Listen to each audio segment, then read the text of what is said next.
Hey guys, this is Bad Card Game Players. It is me and Ed, some of the bad card game players. I'm a great card game player. I don't know what you're talking about. Yeah, sure. We're all fine card game players.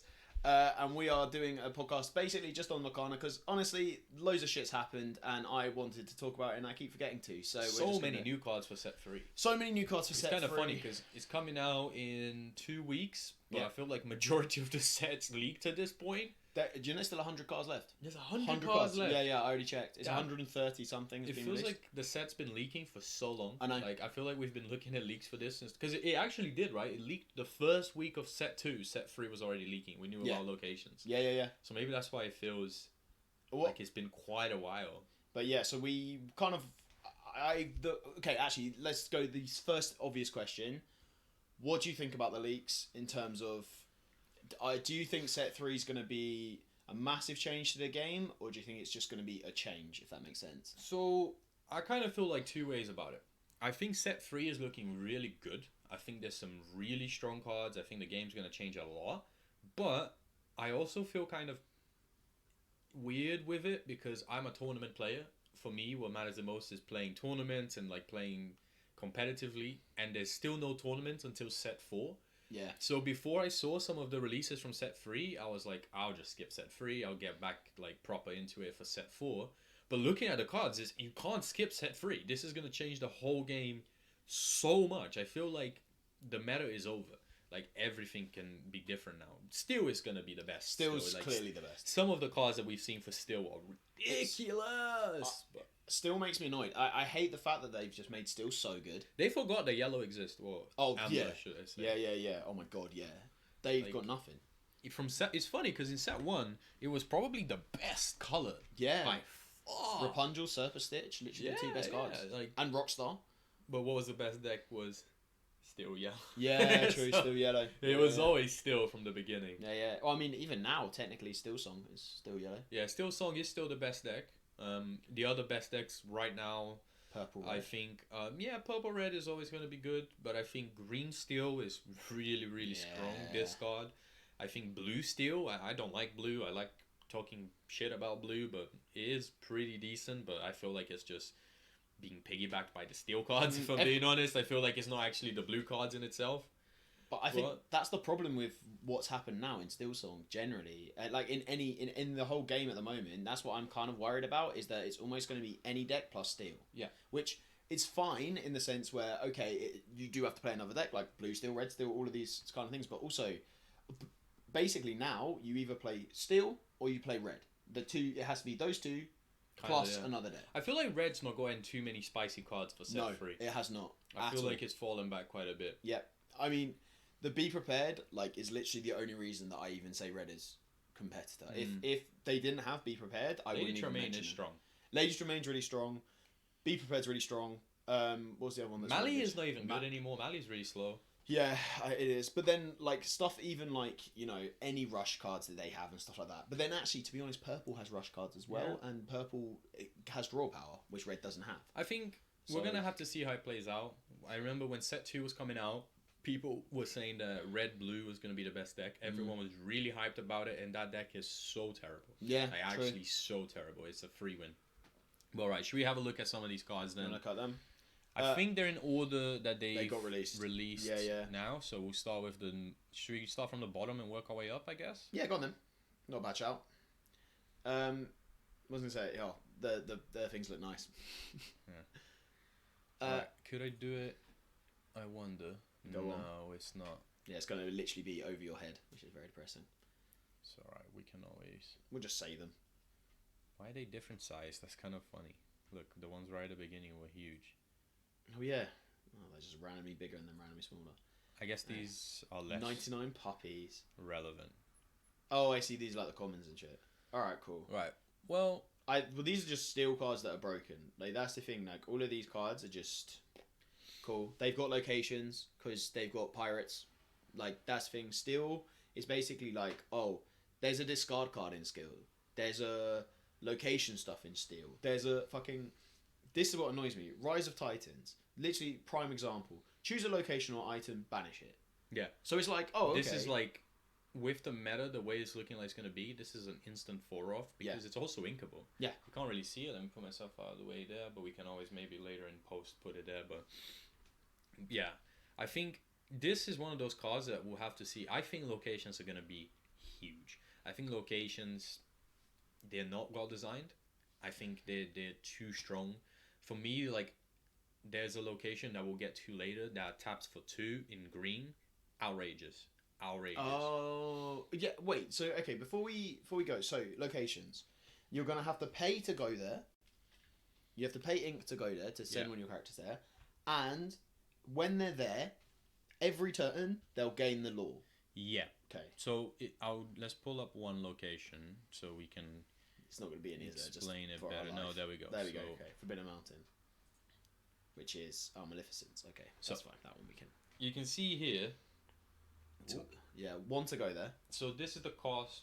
Wrong way. This is the cost to move to the location 1, so you can move characters there for 1. That's how much health it has. It has 6 health, which is decent. It's beefy. It's it gets not over Mali. Like Maui is going to be basically the only thing trading into it. And that one lore, what it is every turn you instantly get it. Yeah. Okay. You don't have to do anything. You just get it at the start of the turn because they're always exerted.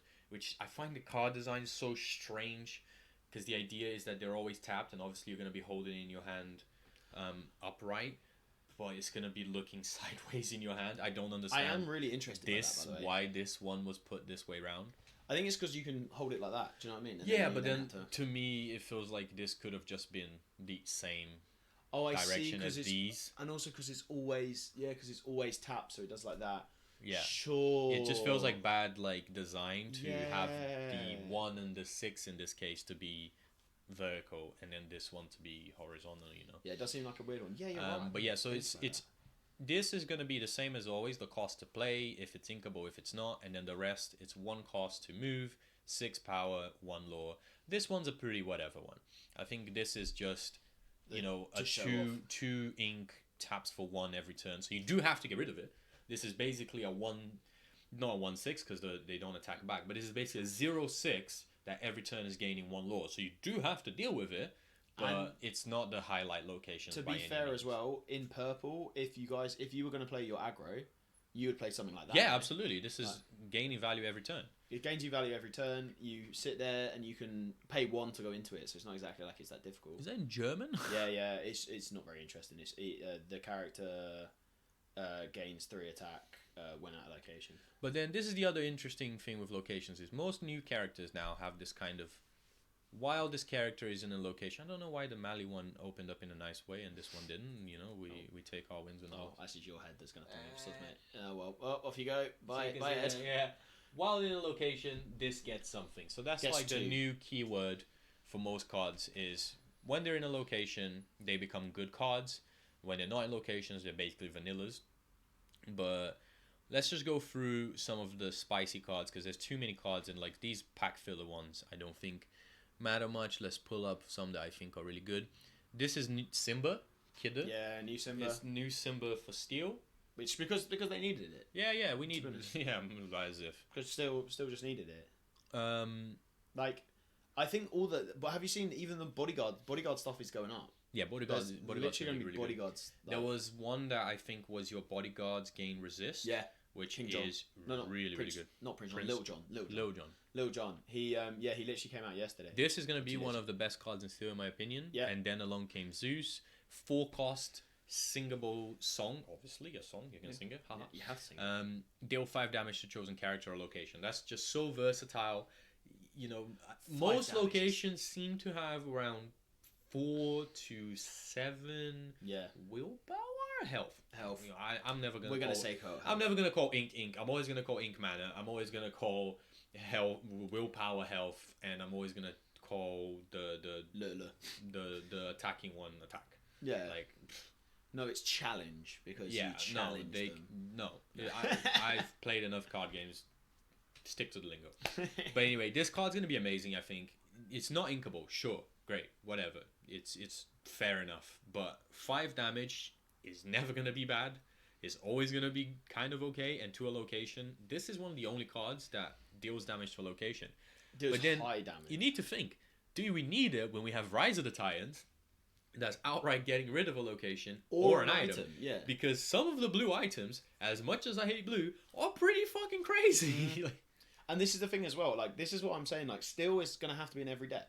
Yeah. They already made a mistake last time because Break, the only card that could get rid of items is Break in Steel. Yeah. Or Beast in Steel. Yeah. And then the next set came out, and I was like, oh, they're going to have more. Another card, Benja.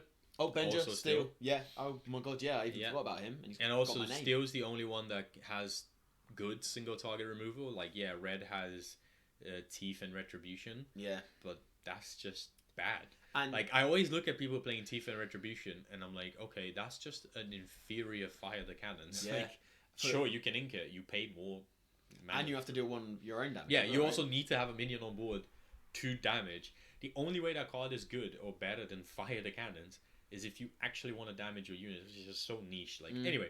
What was it? When I did the draft, you know the reason I came into the finals? Yeah. Because I pulled 2 Fire the Cannons. So it was broken. I literally, every game I used it, and every game I just won because of it. It was just so good. This one, I think it could be an interesting common. What? Let me move up. Vault Door. Yeah, so sure. Your locations and characters at locations gain resist +1. So before the meta kind of settled with set 2, I thought resist was pretty whack. I thought resist was like okay, but wouldn't really come up. Okay. But what I've noticed from set 2 is resist is absolutely freaking insane. Yeah. Just from giving something resist 1, if they have 2 health, they're not dying to grab your swords. Giving something resist 1 and you only have like single ping removal, it's not doing it. Like, it actually is really, really good. But this is a blue card, so I'm never going to play it. Yeah, But fair enough. Blue, I feel like I want to make blue, but the problem is like, okay, I need Tamatoas. I need Cogsworth, whatever his name is. Stuff I like think that. the 3 cards that are on screen right now are what you're going to need for blue. So Yeah, these Lucky Dime.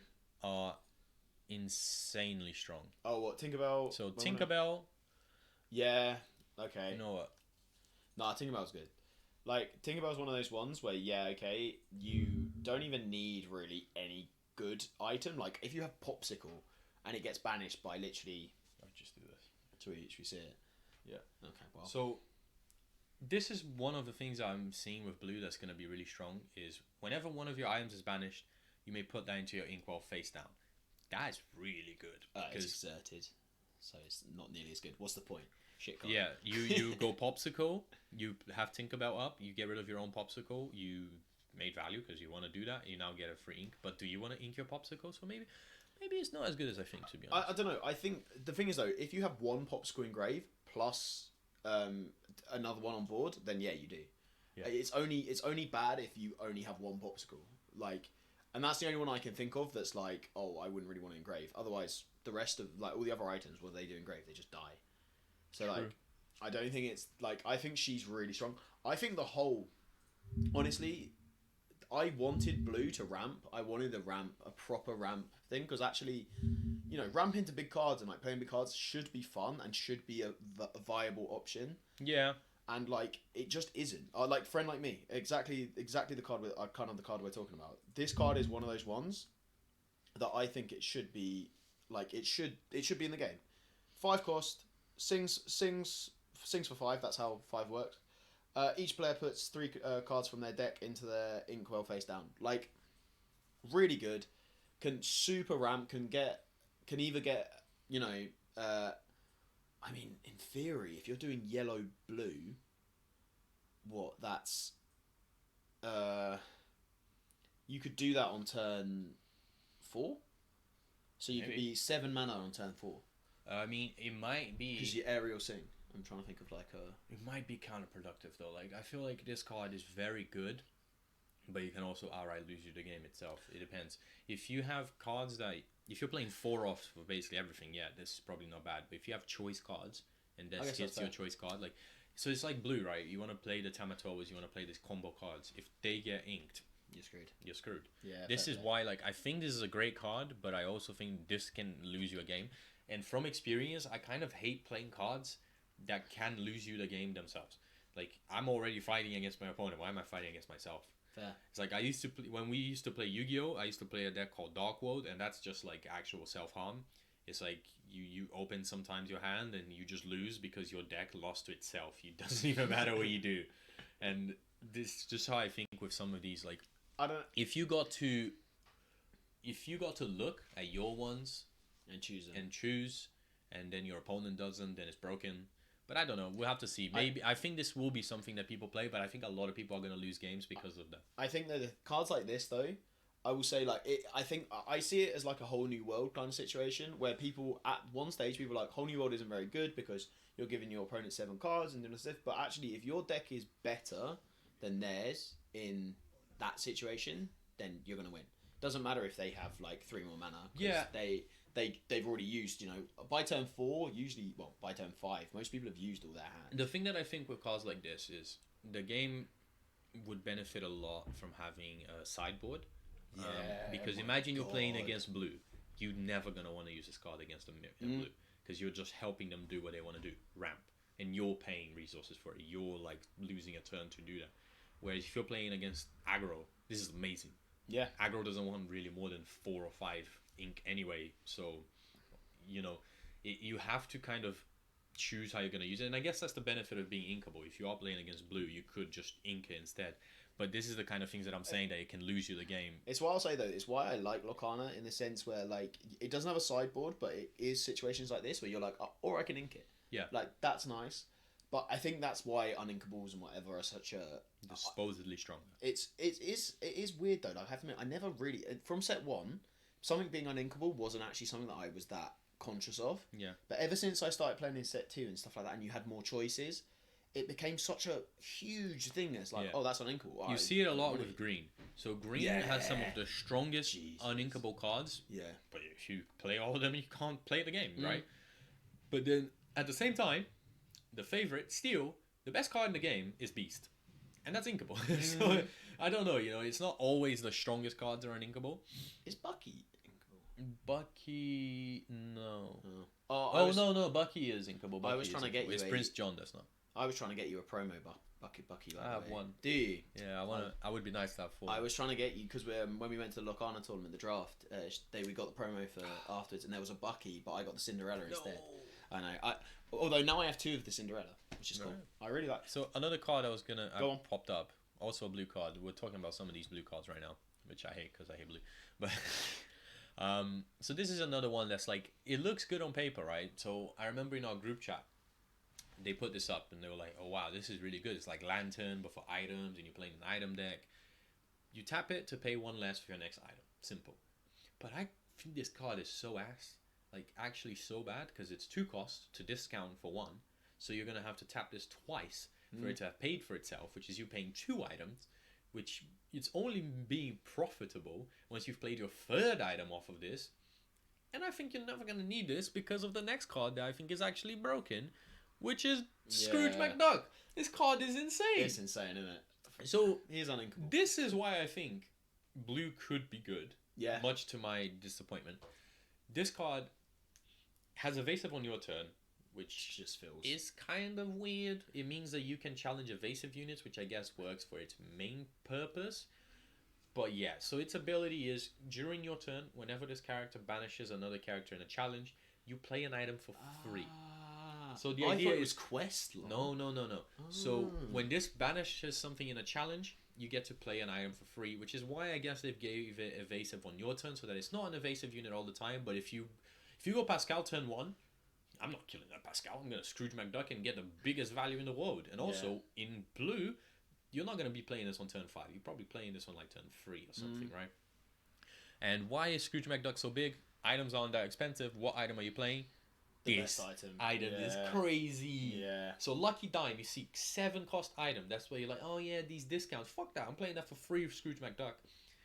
This card is so bad in the terms of like the damage it can do to the game, because it's tap 2, choose a character, gain lore equal to their lore. But the problem is, if Tamatoa is up and Tamatoa is tapping for 6, you gain 6. It's not the base lore, it's the amount of lore that it has at the moment. So if at any point they make a card, like if you're playing, this would be a terrible combination. I'm not telling you to play these colors, but imagine you're playing green blue. You put the fin that taps for 4 down. You can just tap for 4 straight away, because it's the amount. I mean, I would need to check the rulings, but it might be really, really I'm good. pretty sure that is right. I think it's how much it has on the. I'm pretty sure it's how much they have on the board. Yeah. But I don't know. Finn's an interesting one because in theory he says he will quest for less. He doesn't say he loses it. that. Yeah. So you have to actually check that. Yeah, you're right. No, actually, I think. He says when this character quests, he loses the lore based on the amount of cards in your opponent's hand. So then, and it would work then. In theory, yeah, but it might be like a, what's it called for like clarity of cards, PSA. Oh yeah. But probably we'll have to see. They haven't got there yet in locrana, I don't think. No. Although I realise both those cards are Scrooge McDuck. They're both. Yeah. So they definitely made these with the idea of them being together. Yeah. The Lucky Diamond Scrooge. How much did Scrooge quest for? Was it 2? 1, I think. Oh, it's 1. Okay, so you basically are just going to smack things up with him. Yeah, he is supposed to be trading into things. Okay. And then there was one other card that I pulled out. That was the Tinkerbell. Broken card.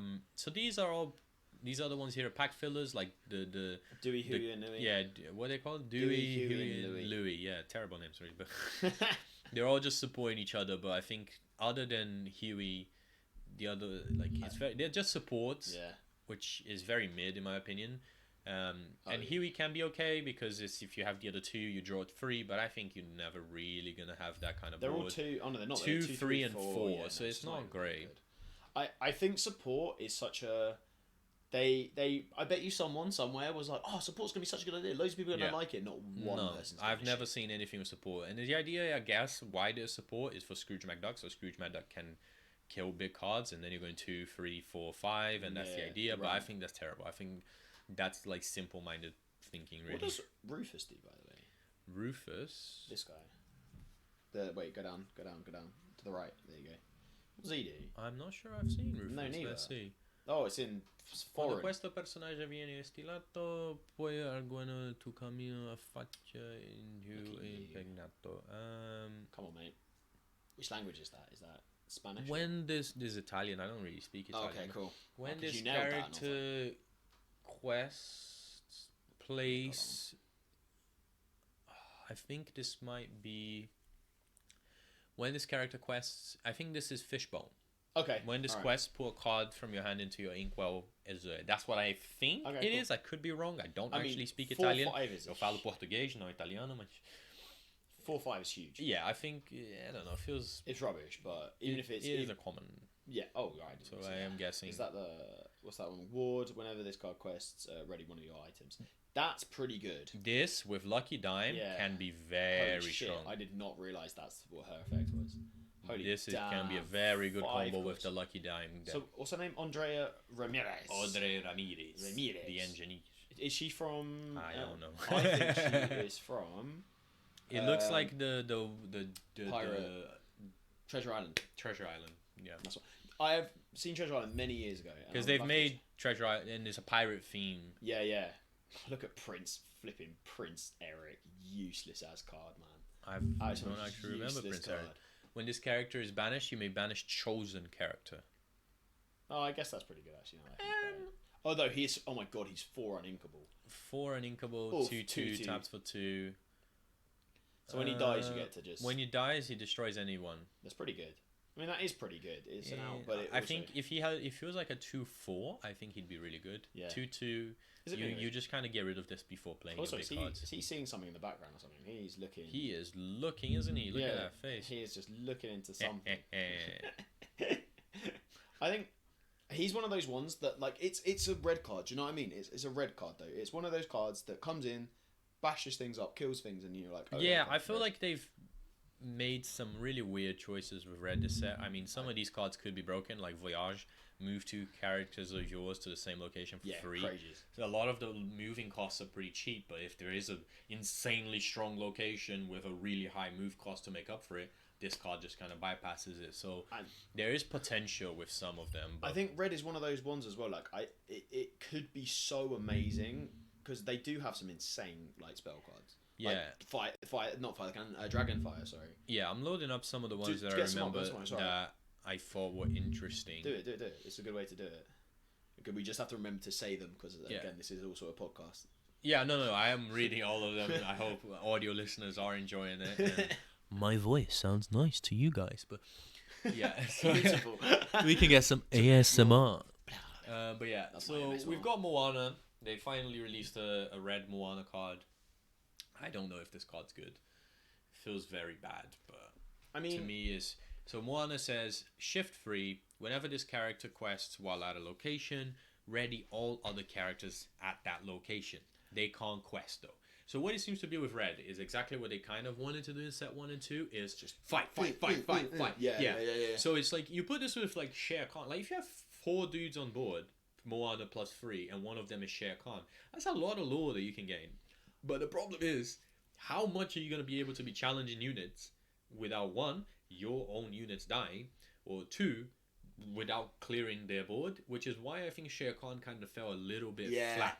It's like, it has a lot of power. Mm-hmm. There is the rush packages there. Mm-hmm. But do you have enough units to be trading into? Not really. And people are smart as well. People aren't like... At one stage, people were quite gung-ho with being like, quest. Okay, I'm cool. But then Shere Khan came out. Then loads of these kind of rush cards came out. And people stopped being as... Like, people are quite sensible now. I think it's better if you have a strong board to take 2 to 3 turns to win with that strong board than to shotgun the whole board. And hope. Because then if it's outed, you lose. Yeah. I think... To be honest, I think red is looking like these kind of cards. I think red is looking like one of those ones where they're really, really trying to push fight, and I think that... Here's the thing, right? There's still 100 cards that haven't come out. For all we know, there is one key card missing, like Shere Khan ++, that just breaks it. That is like... Searches it. When, just in theory, something like when one of your characters banishes a character in a challenge, summon a 0/1 token to your character, to your opponent, right? That would be amazing because then this means that cards like Moana get infinite value. So it's always like one inchy bit away from being really strong, which is why purple red was kind of strong. Is they've just combined what was lacking in red with purple. Yeah, like it's not red and purple; it's purple with red. Do you know what I mean? Yeah. I think purple red as well, like because Pinocchio, makes them exiles them. Yeah, that could be big. That's pretty big. So this is a card that actually I think for red he's a legend. Is very good. This is a very good card. I think the reason why he's a red card is because he's a very good card. Because otherwise, I think if this was a steel card, they actually would be taking a piss. So this is Jim Hawkins, 5 mana inkable, 4/4, taps for 2. When you play this character, you may play a location with cost 4 or less for free. Which means realistically, if you're playing a location that costs 2 or 3, this card only costs 2 or 3 ink. Which 2 or 3 ink for a 4/4 with taps for 2 is really big. And he has another effect, which is whenever you play a location, he gets to go there for free. Now, that can be really, really big. There's a lot of these locations that, like I said, they're a bit dangerous. And if there's a location that increases how much you tap or anything like that, I think Jim Hawkins is going to be a really good card. Oh, I think he's going to be insane. I think it's one of those ones as well that we're going to see more and more locations. And the more locations we see, we're going to be like, oh, I get it. Yeah. There's one that gives everyone resist. Yeah. Which is a pretty cool one. I think the best one we'll show later is a green one. It's insane. It gives ward and evasive. Oh. It's like outrageous. Oh my god, that is quite good.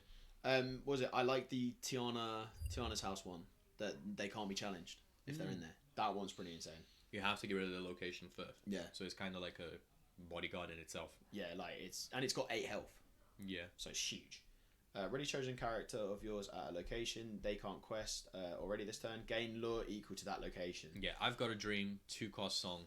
This could be a good card. Yeah, I was gonna say that's not bad at all, is it? It's not amazing, but it's not bad. And also, it's inkable. What kills me though is this is the problem when you look at red cards. You know what I mean? Like it's what happens when you look at any other thing that isn't steel. You always go like, yeah, it's alright. Like it's not like steel where you're like, that's broken. Like that's insane. Like I always look at red cards. I'm like, yeah, it's good. Now for my favorite color, my babies, green. I love green. There's been some insane green cards this set. Is that 5 or is that 4? It is 4. 6 mana. 6 mana. Quest for 4. 6, 4, 5. Quest for 4. Yeah, it's pretty good. But the best card in the set is a green card. Yeah, true. I think that's gonna make. This is also gonna be a big card. Do you reckon? Yeah. So I'm gonna load up some of these, and then we'll load up more. Okay, while you're doing that, I guess I'll say like For my favorite color is green as well. I'm not gonna lie. Sorry, I copied you. But I think I like it because it annoys. You know, they're all about annoying your opponent. If that makes sense. Like Yeah, I play discard. Yeah, discard's really fun. I think the whole. I mean, yeah, I would love to make. I want to make brooms. By the way, if I could make a broom deck, I would. But there's just still just not enough. I've said this in set 1. Mickey and brooms is going to be amazing one day. Yeah. They have to be careful because if they make too many brooms, you can make an entire deck out of brooms. And I think they've kind of noticed that because what I think the last broom they made was steel one, I think. Yeah. And you don't really want to play purple steel. So if they make like a red broom, then straight away you can't make a broom deck. So they need to be really careful. What I think could happen one day, and this is all just speculation on my end, is I think eventually, maybe after set 4, you know, the game's been going for a while, we will get colorless. Oh yeah. I think it's the natural progression of the game. I think is to have a colorless eventually. I think colorless would be fine. I think steel should have been colorless right now from the way that they've handled steel, fair. so that everyone has access to these cards. Everyone can play these good steel cards. You're not playing an entire steel deck, and you can kind of mix and match. But then the combinations that you could have done would have been so much better. So I think that's the progression of the game. But that's much further down the line and all just my headcanon right now. I also think as well, steel is one of those ones where right now it looks broken because it has all these outs, because it has all this stuff. Yeah. But I think the more we get these big spooky cards and the more we get like different cards, I think maybe it will... I mean, for all we know, the blue combo could outpace steel. Yeah. Yeah, you have great removal, but it's not fast enough. Yeah, true. So these are some of the green cards I think are going to be huge. My favorite card that I've seen right now in... Oh, yeah. I don't know if this is still going to be as good when it comes out, but right now for set 2, this would literally be the best card in the game. 2 ink Ursula 1/3. When you play this character, you choose an opponent, which I guess only really matters when you're doing freeway, but that is not all opponents. But you choose an opponent, most of the time obviously you're going to be playing 1v1. Look at their hand and discard a song of your choice.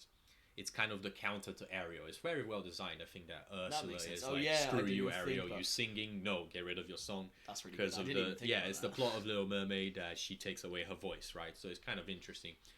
They do seem to have kind of understood a little bit with the card design in locrana better in set 3, I'd say. Yeah. Of what the characters kind of do and how to interact. It felt a little bit like in set 1, it was just whatever, assign whatever to the characters. Yeah. Set 2, it made it a little bit more, but seems like they and I think from the start, if I understand, they said they had set 1, 2, 4 already designed. So I'm guessing they had this in mind from the get-go. But anyway, why is Ursula so good? Currently, the best deck in the game is Steel Song. Especially against me, I play Green Steel. Discarding most of your hand and then you having a whole new world is the most frustrating feeling ever. It's like I've just gone through all this effort of getting rid of your cards and you just draw 7. That's the game sealer. With Ursula, that doesn't happen. Turn 2, that's so fast. You already play Ursula. And also, you can set up John and then follow it up with an Ursula the next turn and something else. And you draw out of the Ursula. And also, if you look at their hand and they don't have a song, that's amazing. I don't care. It's even if they don't have a song, it's still really good for information. Yeah, I know every single card in your hand now. Yeah. Do I need to discard your hand? Is your hand that good? If it's not, I don't play that way. If your hand's amazing but it's very late game, I can focus on discarding straight away. I think Ursula's going to be a 4-off in every green deck, and if you're not playing 4 of them. 1/3 isn't bad either, really. No, it's pretty decent. It's pretty stats. decent. Like, obviously, quest for 1, but then at the end of the day, 1/3. The way you got to see it is most of the time this Ursula is going to also be a draw 1 back, so it's replacing itself. You know, you can play this on 2 with nothing else on board, and it'll still be decent. But realistically, the problem that I have with Green Steel at the moment is once you fall back, it's hard to come back. It's hard to build your hand back, and this is one of those cards that you can play for very cheap, and it will help you. And to be honest, even if you have like 6 mana and it's almost going into the end game and blah blah blah, it's still decent. It's still a good card. Yeah, it's just always going to be a good because card. That's the other thing. If you're going into the end game, this is when the songs are going to be the most important. The biggest counter to Green Steel is grab your swords and whole new world. 2 songs. You get rid of those counters, you're doing good. I mean, and even if you hit stuff like Be Our Guest or something simple that is ink or whatever, it's still especially some of these new songs. Yeah, What if true. you're playing locations and you're playing against, again, Steel, which you probably will 99% of the time because Steel is going to be the meta. It's the only meta. You can take away, and then came Zeus. You can take away the responses to your Oh, location. So shit, this I card forgot is that's a going to quest. be really huge, I think. Yeah. Also really huge because she's a Look fit at, I was mummy. literally gonna say that as well. I was like, damn, those are some titties. But yeah, I haven't actually seen this. So the character, I know. Target one character, it gains 3 attack. If the character is Evil with villain. another villain is you. Oh, if you have another villain, and you one Carter, you discard 1 card. Okay, so He's a if you discard. have another villain, this discards 1. I don't think this is going to be very good. No. Seems very slow, but could be wrong. But he does, and if he's the only card on the board, he gains 3 attack. Okay, so So, yes. oh no, 1 orc, 1. I don't know what orc is, but well, I don't that's my speak German. terrible- That's my terrible German. I can speak German, I just can't read it because it's So flipping hard. some other green cards I've seen, I don't think this one's too spicy. It was one of the first cards revealed.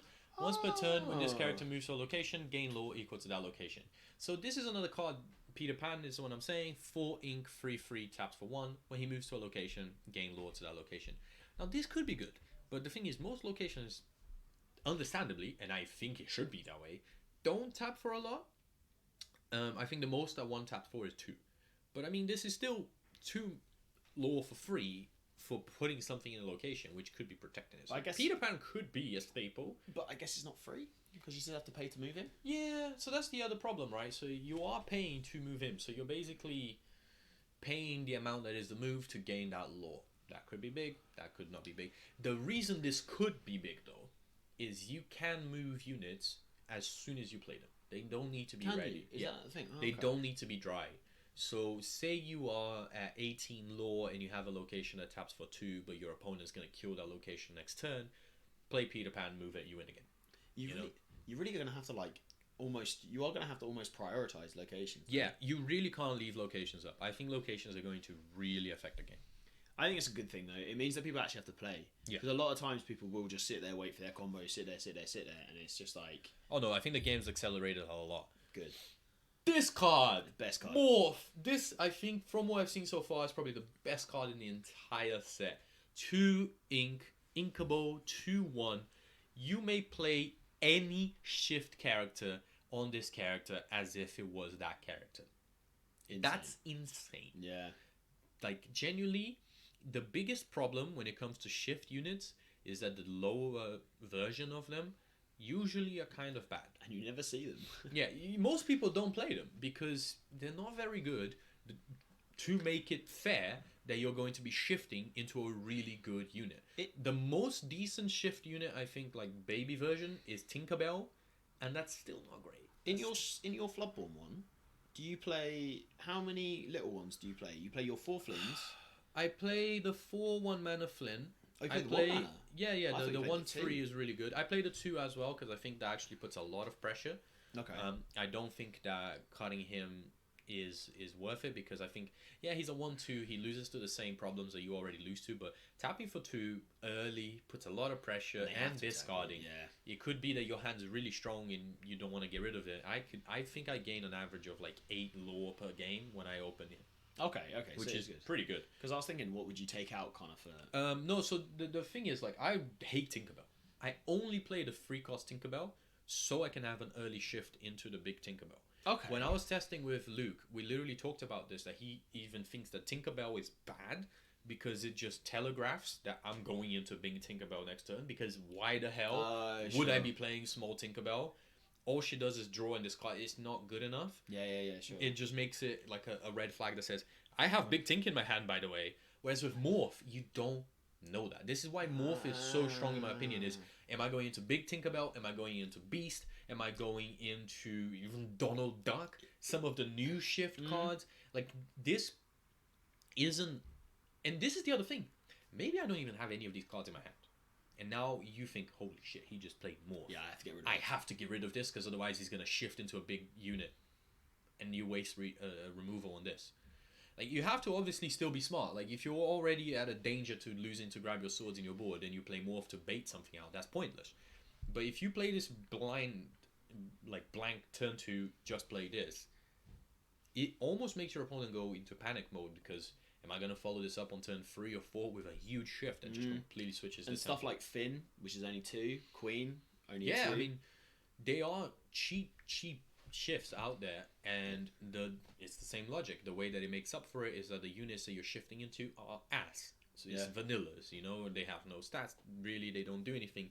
But this, I think, Morph is a problem card. I think it makes sense that Morph can become anything, blah blah blah. But I think this is a very badly designed in the sense that it's very strong. They could have made this card a legendary, and I wouldn't have blinked at it. Yeah, the fact that it's just a rare is crazy to me. The other thing is, with card games in general, cards that are specifically designed around one kind of idea don't age well. So a lot of these location-specific cards, if they stop making new locations, if they make too many counters to locations, the locations become terrible, they're never going to be good. Cards like Morph can always be good. In 5-6 sets down the line, they will still be making shift. It's a core component of the game. Maybe they make a shift now this card is once again amazing. You know, this is a card that I think for the future of locrana we're going to be seeing a lot. This should have been an inkable. I will say this now. I do not think that this card should have been inkable. I think this card should 100% have been uninkable. I don't even know why it's a 2-1. I think it should be a 1-1. Yeah, I mean, I genuinely don't think it should have been a 0-1. I think this card shouldn't be able to trade. Because this is what I'm saying. You play this to threaten shifting. If you don't have a shift, you can still get a trade off of it. It's not the worst. To attack is fine. Or even, like, to be honest, just quest it. Fuck it. They then attack it, and you're like, all right, cool. I didn't even care about it. This is gonna be one of those £9 rares. Yeah, expensive ones, like Prince John last time. Another card that I don't know. I think this could be huge, but just because off cards like Morph, off cards that I've seen that have 1 health that are problemsome, Robin's Bow.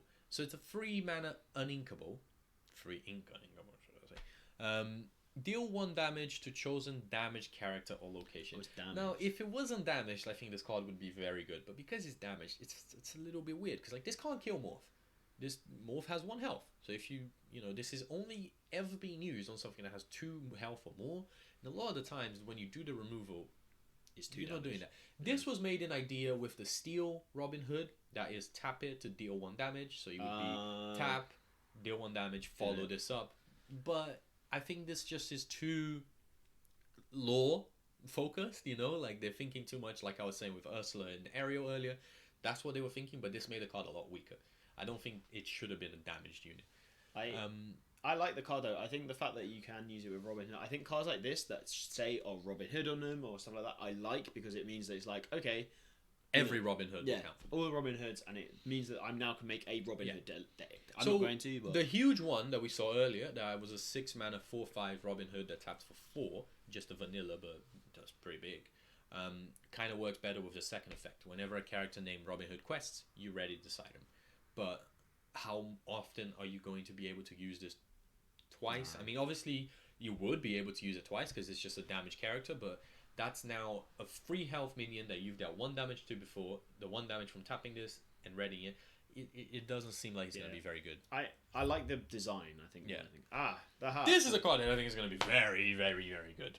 Oh, it's very, very good. I didn't realize he was a legend. So 7. But shift 4.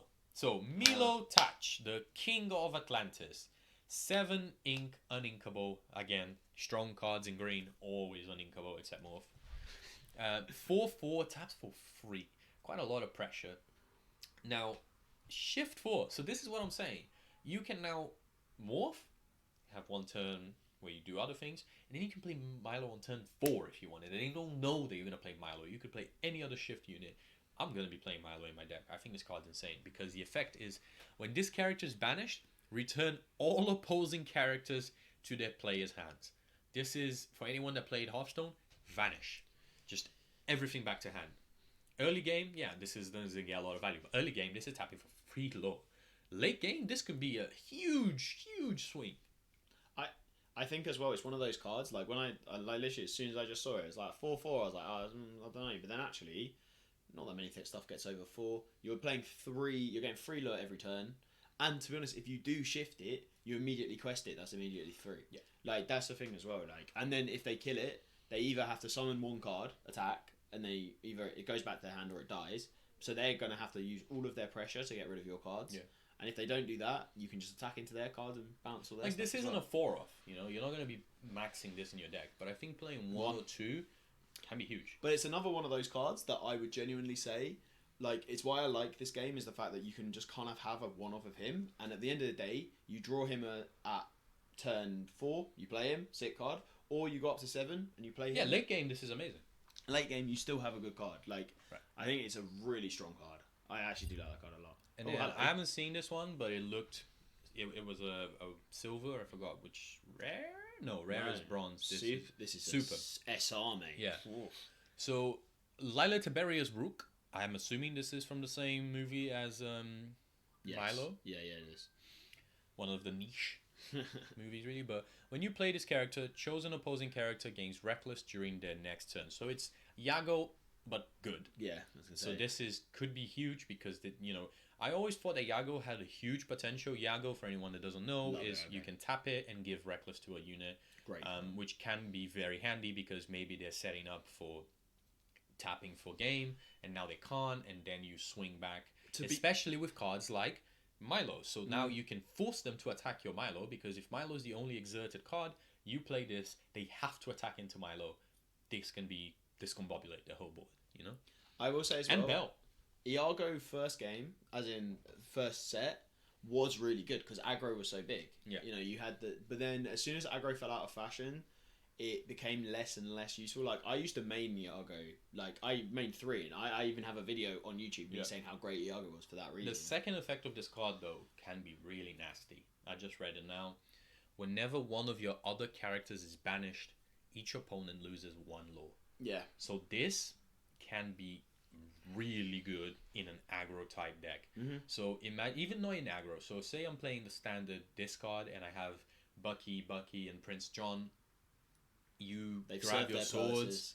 they die, you just lost 3 law. That's not game winning by itself, but that's pretty relevant. That's an entire Aladdin swing. I mean, +1. I will say against aggro as well, or something along those lines, where they don't actually have that much. They're building lure, but quite slowly after a while. That late game, or even not even late game, even midway through the game, losing 2 or 3 lure can absolutely ruin everything, because then you get to like 18, 19, but your opponent's already there. Like, it's a frustrating card. Like, I didn't see that last effect as well. Like, that is actually that can be really good, especially giving something reckless as well at the start, because it means that then they don't have that to make lure. Like, if they can't attack. I mean, I'm thinking of the Bell from set 2 that saw no play, because the idea was you go Bell and then you go Long John Silver to give something reckless. This is just half the cost of Long John Silver. But surprisingly enough, uninkable. Classic green. I think this card couldn't be inkable. Yeah, it'd be too broken inkable.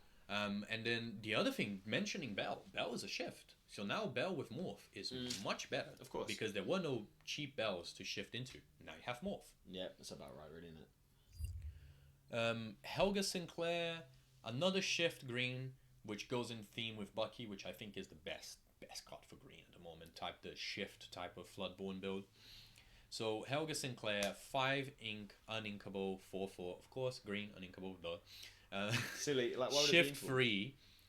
Whenever this character quests, you may deal 3 damage to chosen damaged character. It's not a damage. It's, again, having to damage a damaged character, it's not as good as damaging any character. That's the caveat, I suppose, of making it fair. But this card could be good.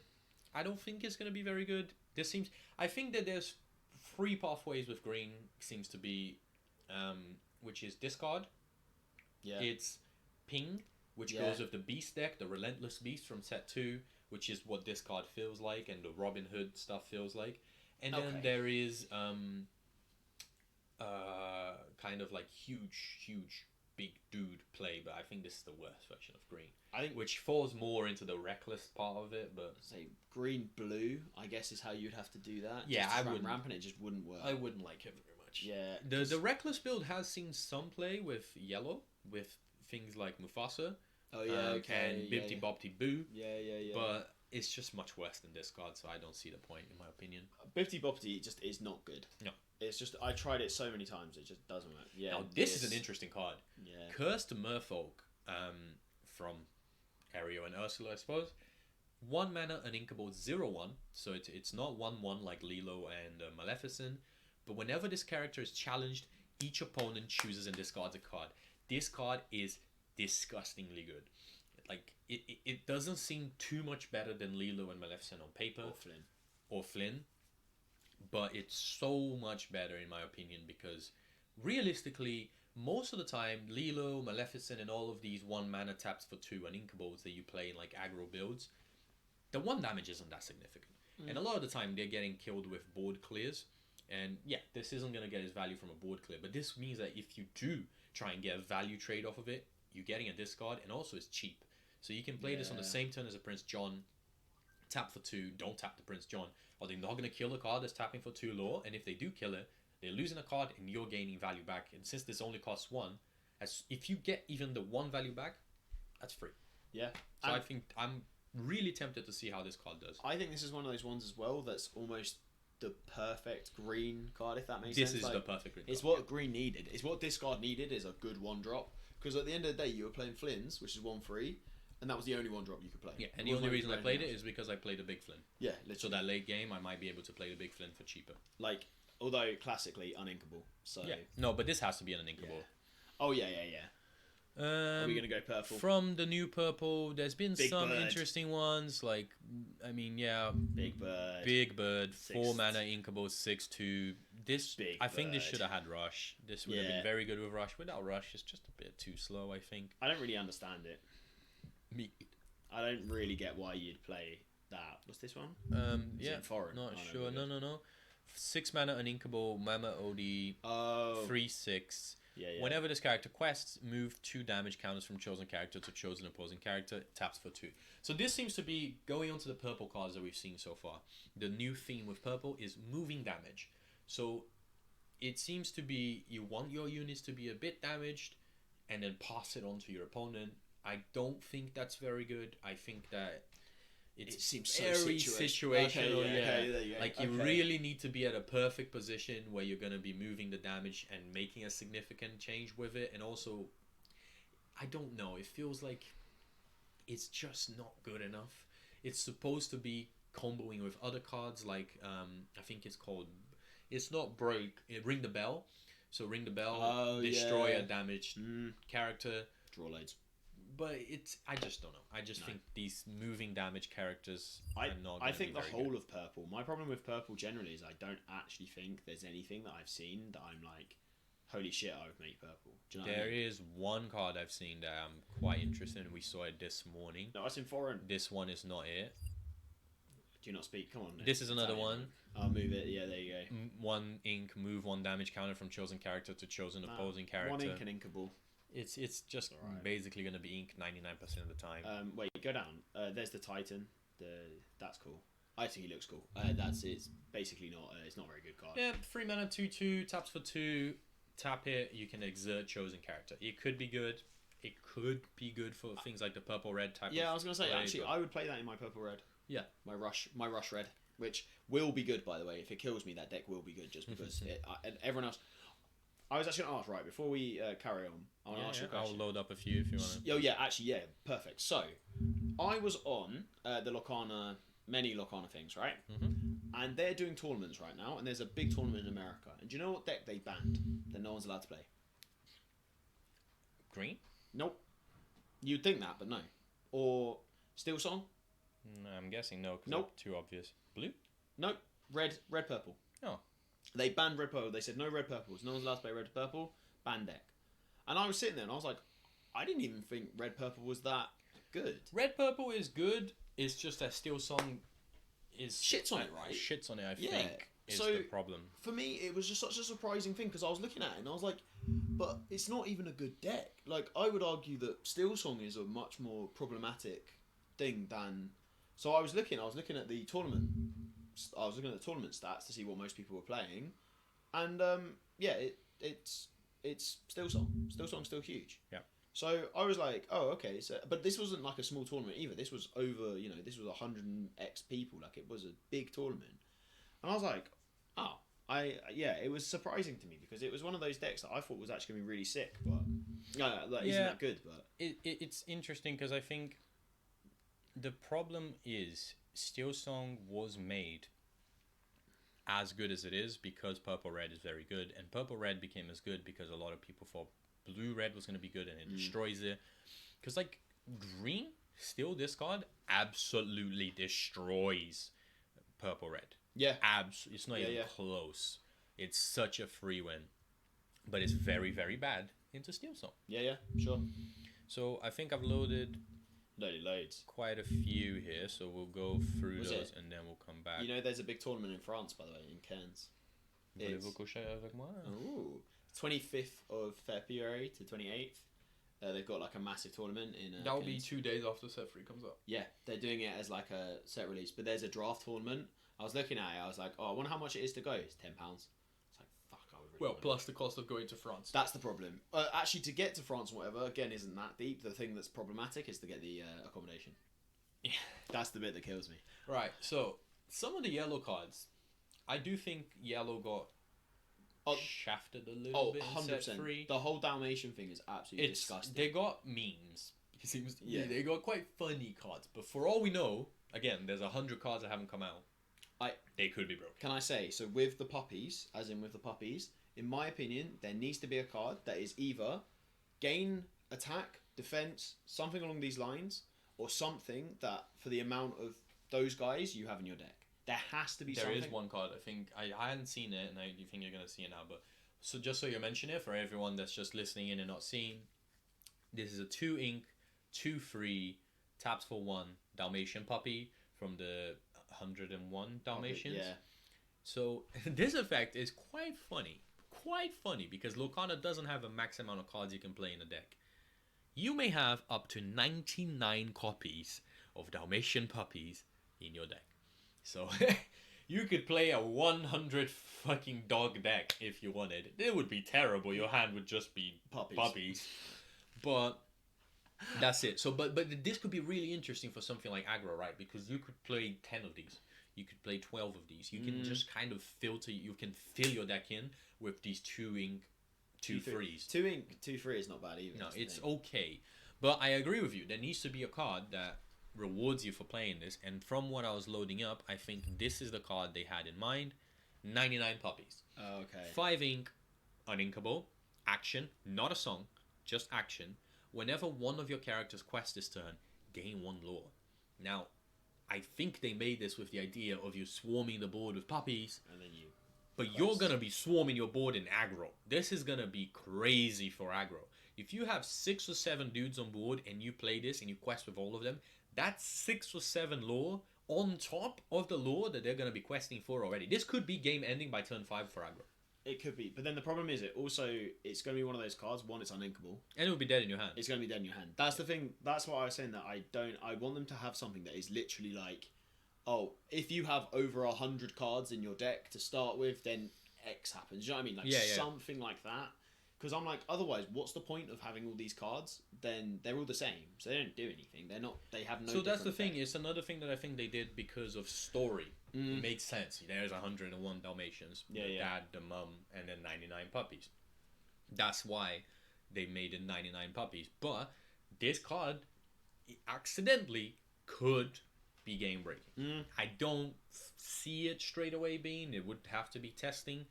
But I mean, if you are still, even if you take every other card that's come out of the set out of it, right? You're going the standard play of like Lilo into Simba into 1 or 2 dudes into like you're not getting board cleared into something else.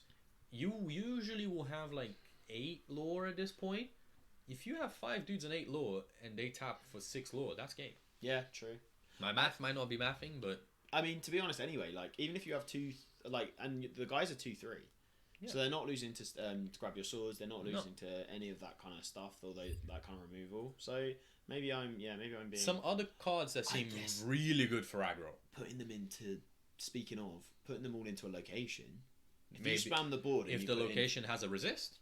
Yeah, Jesus. Okay, maybe it could be big. Maybe it's not. We'll have to see. This will be big. Yeah, I was gonna say this. Piglet is insane. He's 2 a pirate. Ink, 2 cost, which actually matters that he's a pirate because there are locations related to pirates. And he's a captain. And it's hero. It's only him, but he's a captain. But yeah, so 2 ink, inkable 2/2. taps for 1, but while you have 2 or more other characters in play, this character gets +2 lore. That is crazy. so good. That's really good. That's so good. Like, it's not changing the way the aggro plays, but it's adding so much to how they already play. And this is a card that doesn't necessarily only work in aggro. 2 characters is not crazy amount. No, Like, not at all. you can play this in other builds. I think this being yellow is the biggest drawback for it right now, but this could be insane. What makes it even better as well is a 2. Yeah. It's not like it's a big card, or it's not like what's his name, Robin Hood, not Robin Hood, Christopher Robin, because that was when you had 2, but he was a 6. So it was like it was 2 late game. You're never gonna get it, but he actually works with an aggro deck. Now that you say it, it makes sense. This is very similar to Christopher Robin, but insanely better. Yeah, and they're in the same universe, right? Yeah, I think, and also he's a pirate. Yeah, Piglet. The fact he's a pirate. So this is a card I hadn't seen, but I've just seen it while I was loading. I think this is really, really, really good. Do you know where he's from, by the way? No. It's Rescue something. Lou did tell me yesterday. Rescue Ace? Rescue something? Rescue Ace is Yu-Gi-Oh theme. That's Rescue. Yeah, you're right. No, it's Rescue something. Doesn't matter. Rescue Squad. Yeah, let's call it that. Rescue Squad. But 4 inkable, 1/5. 1/5. At the end of your turn, if this character is exerted, you may ready another chosen character of yours. It's pretty strong. This is really strong. That is. I actually didn't read that card. One of the biggest drawbacks when you're playing aggro decks, especially like the Pinocchio deck, other than obviously target removal, is that once you've tapped that Pinocchio, it will die. It's a 1/1. Being able to ready that Pinocchio back up is huge. Merlin? Not Merlin. Merlin. Oh, Arthur. Arthur. I was thinking it's not Merlin. Arthur, for Exactly example. what you mean. This is huge for Arthur. Yeah. Arthur, this, and something else now means that your Arthur is always safe unless they have board clip. And to be fair as well, he's a 4, Arthur's a 3. So you summon Arthur, you then... Oh, I guess it has to be exerted. That has to stay on the board. Yeah. But it's still, I think, a card that's going to be very, very strong. Yeah. Tapping for 2 as well. 1/5 taps A for 1/5 2. This taps by two, itself is already decent. I think as well, just readying up anything at the end of term is pretty good. Yeah. Regardless of, that kind of thing. So, Yeah. some other yellow cards is the Yay. 2 Pluto. Pluto. Pluto is finally in the game. Yeah, friendly pooch, Now- look at him. They're both pretty strong. So the 1 cost Pluto is going to be pretty strong in my opinion. I think he's going to be almost one of the better cards. Yeah, I think it's an inkable. That's fine. But it's a 0/2. You can tap him to pay 1 less for the next character you play this turn. But you can do Pluto into Pluto into Pluto into sure. something. I see. So it means that starting with this on turn 1, following it up with a free cost on turn 2, or another Pluto, like or this, 2 ones. Yeah, You this really want it to be could like- get Jesus. very out of control. I think I'm glad they made this uninkable. I think if this was inkable, every Can you deck's imagine playing if they 4 did? off. Yeah. Well, obviously not every deck, you know what I mean. But it's Every an yellow interesting deck. card. And the other reason why I think this is an interesting card is because Big Pluto, Captain which is a Pluto. shift. So you're not actually getting punished for playing these small little Plutos. You're getting some value out of them at the end of the day because you can shift Captain Full. Pluto into it. Even do. And he's basically the best tank in the game, I'd say. Free 8, bodyguard. At the start of your turn, heal it for free. Now, 8 is not easy to kill. This is going to be a massive target for direct removal, something like Dragonfire, for example. But if you don't, this is going to eat up so much damage. Like, in aggro as well, this could be a big card. I think as well, that card as well, because the fact, I said it before, I was like, oh yeah, you use his effect, and I was like, no, that'd be bad. Actually, no, it wouldn't. You literally use his effect, you either shift it for 4, or you play something else for cheaper, and then shift on top of it, Yep. and you want that to be exerted. Yeah, it's a bodyguard. Yeah, you don't actually give a shit if it's... Yeah, you can basically play him for 4 if you don't have any other cards, just the Pluto. So Yeah, but if anything, you want to use Pluto's effect, you actually don't want to put it on top. Like, you want to use his effect, use Pluto's effect, use it for cheaper, and then summon it. exactly. It doesn't matter. 2 lore at the end of the day is probably not. It's not going to make a lot of difference. And then with the dog themes, I guess we went 99 puppies, and then Pluto's, Pongo, the dog daddy. He got a strong game. He made a lot of sons. A lot of sons. But yeah, so it's an interesting card. It's a free cost inkable, free 2. Once per turn, you may pay 2 ink to reveal the top card of your deck. If it's a character card, add it to your hand. If not, put it on the bottom of your deck. It's okay. It has a spot in aggro. Again, it's going with the theme of the 99 puppies. If you're playing 100 fucking dogs in your deck and you're always looking at at the top, realistically, you're going to find a dog, right? But I think this one is just not going to quite hit the mark. What annoys me is what I wanted it to be was look at your top 2 cards or top 3 cards. If there are any, lower costs in there, add them, play them. You know what I mean? Yeah. Something like that. This would have been really strong if it was look at the top card. If it's a puppy, play. Yeah, and it wouldn't have even been that strong in the sense where it would have been game breaking. I think it just would have been a deck. Or if this was free, having to pay 2 ink seems is insane. pretty bad because this is just 2 ink, maybe draw one. And you could play other cards that are less than 2 ink and draws one. And also, most of them will quest for their effect, not pay. Yep. That's the other thing that kills me. Is like it's not even like even if it was just exert. But he doesn't tap to do that. Oh, does he not? No, it's just once per turn. You may pay 2 to reveal the top if it's a character put in your so hand. you He can doesn't attack actually and you can exert. quest. Yeah. I didn't So know it that. is not too shabby. Okay, it's that's a lot different, better. but it's still I think gonna fall flat. It's a bit of an interesting one. So technically, you can bounce it and put it back, and then use the effect again. Yeah, this good. this doesn't have to be ready to use the effect. Broken. Okay. Well, You can do it as soon as you play him. arguably better than what I thought. Still not great. Now, a yellow card that I think Ooh. could be huge, and it's only a common, but I think this could be huge. Queen of Hearts, 3 ink, inkable, free. Whenever this character quests, your other villain characters get +1 lower this turn. This could be way better than people are giving credit. I don't think it's like game breaking, right? It's not morph. It's not morph by any means. But Nothing's more for it. 2 Queen of Hearts on everything's boards is quite a lot of pressure. Yeah. Like, And to be honest, in a deck like, let's say you were playing your aggro, you play Maleficents, who are villains. You play Maleficents, more Maleficents. You play a bunch of villains anyway. a few, yeah. I'm pretty sure you play obviously Lilo's not yet until we Evil Lilo. Lilo. But yeah, if you were replacing them with villains, I think you would be able to get quite a big Swing. You could get a big swing. She's inkable and she's a 3. It's 3/3 is actually quite big as well. It's a decent card. 3/3 it's is not fine. amazing, but it's decent. No, I don't know. I would say I think it's a very. And good now card. for some of the locations. So some of the locations we go in Maui's Place. are much better than others, but Maui's. they all seem to have their value.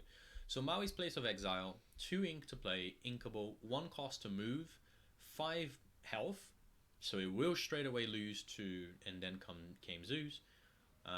But it gives characters in that location resist +1, which from what we've learned from set 2, pretty strong. Mhm. I would play this right now in my green steel deck. And you have Not to get rid of 4, it. maybe, but because it's inkable, but I don't think you need it. But I think you have to get rid. I think it's another one that you have to get rid of. Yeah, but you the just have problem to get is rid with of it. this one, it doesn't tap for anything, so it doesn't actually add any pressure. If you do just leave this there, I didn't even and they're notice not that. there, this isn't putting anything. Which is, I think, it maybe if it tapped for even 1, it would have been too strong.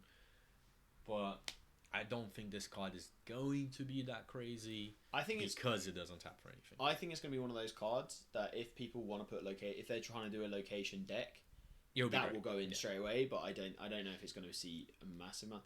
I don't know. The resist one is quite good though. Now this This is is the the best one one, that mate. I'm playing 5 off if I Fang. could. This card is insane. River City. 4 cost inkable, so it's an expensive location, but with all the location cheese, maybe you even get it free, right? 2 ink to move to that location per character, 6 health, but it taps for 2 lower at the start of your turn for free on something that they already are gonna need to get rid of. But if they don't get rid of, you're getting crazy value. And now listen to this. This I can't believe this when I read this. Characters gain ward and evasive while here. Ward is like the strongest Most thing right annoying now. thing as well. Like the like it's so this card is so good because it means that now unless you have evasive cards, you have to do 6 damage into this location before you're even able to try and challenge the units that are in there, and you can't use removal to get rid of those units that are in there because they have ward. The only out that you're having is if you have an evasive unit, but there's not that many great evasive units for trading at the moment because they don't usually want. Do you know which maybe the duck. Donald Duck. Yeah, Scrooge McDuck Scrooge even. McDuck. Yeah. But I think this card's going to be huge. I Yeah. really think Fang is going to be a great inclusion. If it was an inkable, I think this card would be significantly fairer. Because this is the thing, I have no reason not to play 4 of this in my deck because I want to establish it. Inkable. It's inkable. And if I have multiples of these, every turn I'm gaining 2 lore. So if you have 4 Fang up, I can move characters to different Fangs. So now you have to choose which one you're going to kill. And whichever one you don't is going to be giving me 2 lore. I think this card is huge. I think it might not be the best in the green steel build, but maybe red-green becomes amazing because of cards like we said before. What was his name? Was it Milo or no? Yeah. The one that plays it for free. Oh, yeah. So now you can play Fang for free. Yeah. You can play that card, play Fang for free. Cost 1. Technically, that card costs 1. Yeah, that card is... Yeah. And he moves there as well. And he moves there for free. So he has Ward and so Evasive. that's a card now that would be tapping for 2 with Ward and Evasive. But you're playing red-green. You're not playing steel. But yeah, like I said, this is the things that worry me with locations. Cards like these can break the game. I think although, what was it? Where's that one from? Is that Mulan? I'm not sure. It looks like Mulan. This is my guess. River City. Yeah, no, this might be Atlantis as well. No, maybe. Not sure. Oh, it might be. Actually, it might be. Yeah, because the boats look very much like. I was thinking Yeah. Chinese, but I guess I'm being terrible. So this is the example of what I thought locations were going to be more like. Deville Manor, 1 inkable, 1 to move, 4 life, taps for 1. This is just a 1-drop minion. At the end of the day, it's just okay. You're gonna have to attack 4 like powers worth to get rid of a 1-tap lure, but it costs 1. You can play 3 of these in 1 turn. That's not that easy to get rid of. And to be honest, if anything says like, oh, if it's in a location it gains X. Yeah, this is the freest location. It's great. Yeah, I think this is, but in my opinion, this is what like. Yeah, I think you're right. This is what I thought locations were going to be. Should be like Things this. like Fang, I didn't worrying. expect that because that can get really crazy. And like I said, 100 cards still left. Maybe Fang's not even the best location. Can you imagine? Maybe there comes a location that taps for free. Do you reckon it's steel by any chance? Probably. Yeah, that's how that works. So Another again, one. this is the exact same thing as the Ville Manor. 1, 1, 4 taps for 1. This is...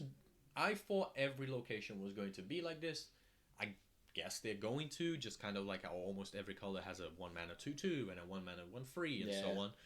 But again, this is just a very good card for aggro. And it's yellow, so you already are playing aggro. Do you reckon aggro's just slowly? It's never going to get direct support, if that makes sense. But it's always going to just have. There's always going to be cards that are just good in for every card game. When it comes to aggro as a style of play, it's just combining good fast cards. Yeah. So as long as they keep making low value cards, it's just going to keep evolving. Like I'm sure when they made Piglet, they made it in, like we said, of Christopher Robinson in mind. They didn't think on the idea of it. These degenerates are just going to throw out their cards and win. Absolutely. Yeah. Again, similar concept, but then a little bit better. This is another location. I think this is fine, but a little bit better.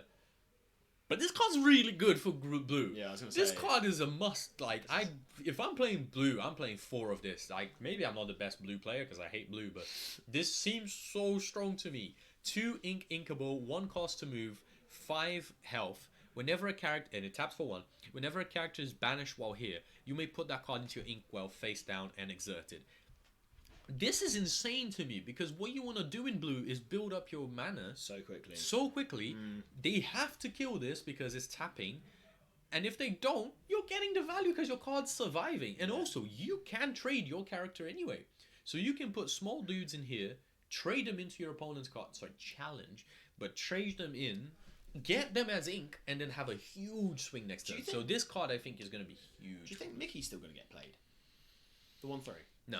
Do you not? I think he's not as good. No point. Maybe he's too slow now. It's like 1 jump ahead. I don't think you need 1 jump ahead. 1 jump ahead I don't think is good at all. Because I'm interested with stuff like that. Because obviously if you play Mickey, then you attack, then he goes into Inkwell and stuff like that. Like that's a strong... Oh my god. So this is... Again, this is more in line with what I thought locations would be like. Either they're going to tap for a lot of lore or they're going to have a really good effect. This is why I think Fang is outrageous, because it does both. But Agrabah from Aladdin, 3 inkable, 1 move cost, 5 health, taps for 2, vanilla. But this is, again, it's a free ink, taps for 2. It enables you to do your wildest character is a location kind of shenanigans. It's free because it's red, so if you are playing red, you are playing Milo that's going to play locations for free. This is going to be free. And worst case, it's inkable, but I think this is a fine card. This is a good design card, in my opinion. And it works well with Fine red. isn't. Yeah. It works well with red. Yeah, no, this makes sense for red. I mean, this makes sense for red. Like, yeah, I think these kind of these kind of locations all make sense to me. Like, them being 5 health and whatever, like, I think it all makes sense. Like, I don't know what people are going to mix. I'm so interested where people are going to go with this. I really am. Like, I think I didn't know the whole thing with locations as in how they looked. I'd seen them, but I hadn't really noticed the fact that they are like that, and obviously you can see them. They are kind of on their side. Are you looking at another one? Yeah, I'm loading up some of the other cards. We've almost gone through all the relevant ones that got revealed. Yellow, I'll just quickly go through yellow. They all heal, everything heals, and that's it, and it's boring. Like, I was really upset by yellow because I thought that they were going to have some really cool kind of like new cards for healing, if that makes sense. But they're all literally like, oh yeah, pay something, remove something. Remove health, and I'm like, oh okay, Tiana's place, that one I think's broken. Okay. That's probably the most broken. That, in my opinion, is the most broken location. You think 100%. More than Fang? Yeah, I haven't 100%. actually read it, so 100%. we'll see it now. I think it's crazy. It'll be my first reaction to it. To be honest, the only thing that I think is, what's that yellow card? I haven't seen that one. This guy. Just a bodyguard. Oh, is that what it is? 4 mana, 1/5 bodyguard. I really want to make bodyguards. I would love to make bodyguards. I think that'd be well good. The Captain Hook thing's funny. It's not. It's just funny. I don't think it's a very good card, but it's funny. Yeah, this should be the. Actually, wait. Go back. The dive bomb's pretty cool. That's a really cool card. You can just read it, to be honest. We're just looking here. Dive bomb, 3 ink, action, not song. Banish one of your characters with reckless to banish chosen character with less attack than that. It could be good in a situation. Oh wait, no, Maui is reckless, so you can trade Maui in. Leave it with like 1 health left, and then use this to destroy something else that has less than 6. That's the only place where I see this being good. Felicia. Felicia's a 3/1. Yeah. 3/1. You play it turn 1. Turn 2. That's kind of killing anything. Yeah. Then you get rid of anything. It could be good. Yeah. It's an interesting one. It's also better now that you've mentioned it. Felicia has gotten a lot more stocks because she can attack into a location without dying. Oh yeah, she can. She can damage that location, and then you could do something like dive bomb. Yeah. So these 3/1 kind of power cards, that the idea is they have 1 health, so whatever they trade into is going to kill them. They're going a lot better with locations because now you can attack into the location. Actually, do you know, I didn't even clock that, and I was saying how good Felicia was, and I didn't even clock that. Yeah. This one's not very good. It's just if it quests, do 1 damage. Yeah. That's literally what it does. It's not very This good. one was the weirdest one. It was like the one related to Hey Hey, but oh yeah, we like Hey Hey as a meme.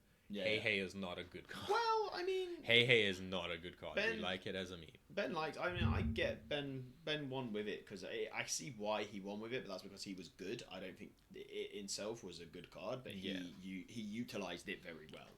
So let's load up some of these cards. I think Old Robin Hood, 2/2 Robin Hood. Yeah, one. It's another 1/2/2. There is some really good. I was gonna say these are literally the cards that came out about when I was today, 2 days yesterday, ago. Yeah, because I was reading them on the way home from the event. The Whale Maui, that one's funny as hell. This should be the last there's the lot. Yeah, the broom, that terrible broom of cards to load up. That's the good broom. The way it has charge. Damn it, France. It's not charge, it's wreck. It's rush. Come on. I don't know what he does. This is one of the worst cards I've ever read. Yeah, I don't even know what that one is, to be honest. The Lost Boys. I know, the Kita is the one that I was saying. Rush. Oh, it's more Peter Pan Rush. Wow, Peter Pan. Yeah. I haven't actually seen so these. many Rush Peter Pan cards. I haven't seen any of these, you know. If you have a Peter Pan, if you have a character named Peter Pan in play, you play with 1 less. Oh, okay. So they've got Lost Boys. Yeah, I mean, I'm happy that they're making things like that. Like, I really like cards that are like, if you have X, you get to do X. Some interesting vanillas here that I hadn't seen. 2 ink, inkable, 2/2, tap for 2, Genie. Genio. 3 ink, inkable, 2/4, taps for 2, Nyla. What was it? Everyone was saying that the Nyla, they need to do the grown-up one, like a shift one, but in exactly the same picture, but just grown up. Apparently that's cool. Yeah, Pua, Lou. I think this card's garbage. Yeah, Lou loves it. I was so happy about it. Yeah, because she thinks it's cute. Oh it has nothing to do with what it does. She doesn't even know what it does. Like, it's fine. She just likes it. Oh man, I haven't seen any of these. You know, man, I've not been keeping up. Oh, How Far I'll Go is amazing. Yeah, that could card be. is really good. But I say it's good. It's another one of those cards. Oh, hello. That's a location I didn't even know existed. Oh, Yeah, I'm just gonna load up basically all of the ones here. I haven't seen. I thought I'd seen all of these as well. Lol. Apparently, I'm just. All right, so let's go Quick through some of Patch them is because I have fucking quite a few trash. open, and then we'll finish off. Yeah. I already did Agrabah. So, Sumerian Talisman, free ink, inkable, During your turn, whenever one of your characters is banished in a challenge, you may draw a card.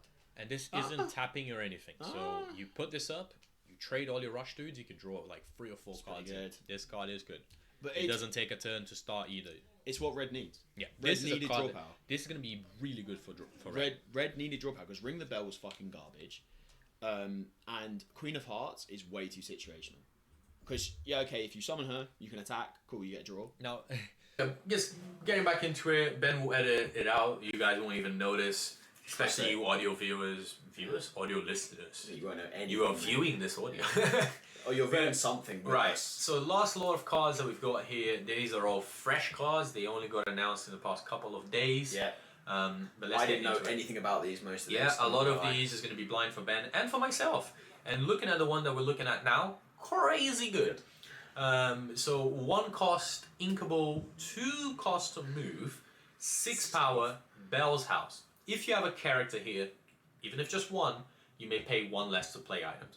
Now, Broken. this is good, but it's back to what I was saying very at the beginning of the video, or the podcast, should I say. You are kind of maybe cheesing the items for free. So maybe it doesn't have a place in the build. But if Scrooge McDuck didn't exist, this card's amazing. You know, this card is like instantly insane for blue. Because Scrooge exists, we have to see kind of how the deck plays out. See, I still think it's insane regardless. I still think you'll be good. A 1 mana, 6 health. It doesn't quest for anything, so I guess that's true. But like, even just to have it there, I think it's just a very good location. I don't know if it's amazing, because the 2 to go in is kind of strong. So the thing I'm thinking with this card is kind of like what I said with Morph earlier. It's the mind games. You put a card here, your opponent might be scared. They might be thinking, oh no, now they can discount their items. I need to get rid of this. I need to get rid of the character. I need to get rid of the location. Maybe you don't have any items in it, you know? Yeah. So I think this is one of the things I really enjoy about locrana and why I quit all of the card games and I'm playing locrana full time. There is a lot of room for mind games against your opponent and bluffing and making them make bad plays, thinking they're making the better plays, which is what leads you to winning the game. If you made the correct choice every time in locrana, you might actually lose more times because you don't know. Hindsight is 20/20, right? If you know that your opponent had no items in hand, then you didn't trade into this, well done. You got rewarded for making technically the wrong choice. But if your opponent has loads of items, like say I have 3 popsicles in hand and you don't get rid of this, you're losing. Yeah. It's things like that I think are really interesting with locrana, that really rewards you for thinking a few moves ahead. Although don't think too much because You will lose. you will go into time, and that is a problem right now with the game. I don't like the way that the time format is with locrana at all. I think it punishes people for thinking for a while, which is, in my opinion, is good because I've always played quite quick, so it's something that actually I fully encourage because I think you should be punished for taking ages. Because I think at the end of the day, yes, you're playing a card game, and yes, you should have time to think. But if you can't play 3 games in 50 minutes, you need to play faster. Yeah. Like, that's what I'm saying. Like, you need to play faster. I don't care if you're thinking or not. Like, you should be playing faster. But this is where we're going to have to see, because now if you're underthinking and you're going too quick, There you also mess shot up. them, you can mess up. Of course. I think that's the skill, really. Yeah. This is my favourite location. This location seems really strong. Super I hadn't good. seen this yet. 3 ink, uninkable, 2 cost to move, 8 health, taps for 1. Characters can't be challenged while here. Now it's insane. yellow, which means I'm thinking aggro. Yeah. You put like 2 move is a bit expensive. You're not going to be able to move all your units there all the time. But even maybe not even in aggro, maybe in a setup kind of board or something. Putting a unit here is good. Okay, is what I'm trying to say. I think in the healing deck, you know, the one that like I have been trying to make that deck actually work. Yeah. The healing deck would be broken because you just put them in there, and then you attack your stuff, And if they kill the palace, they're hitting you for 8, whatever. But then that means you can start hitting into their stuff, and then you can start healing your own stuff.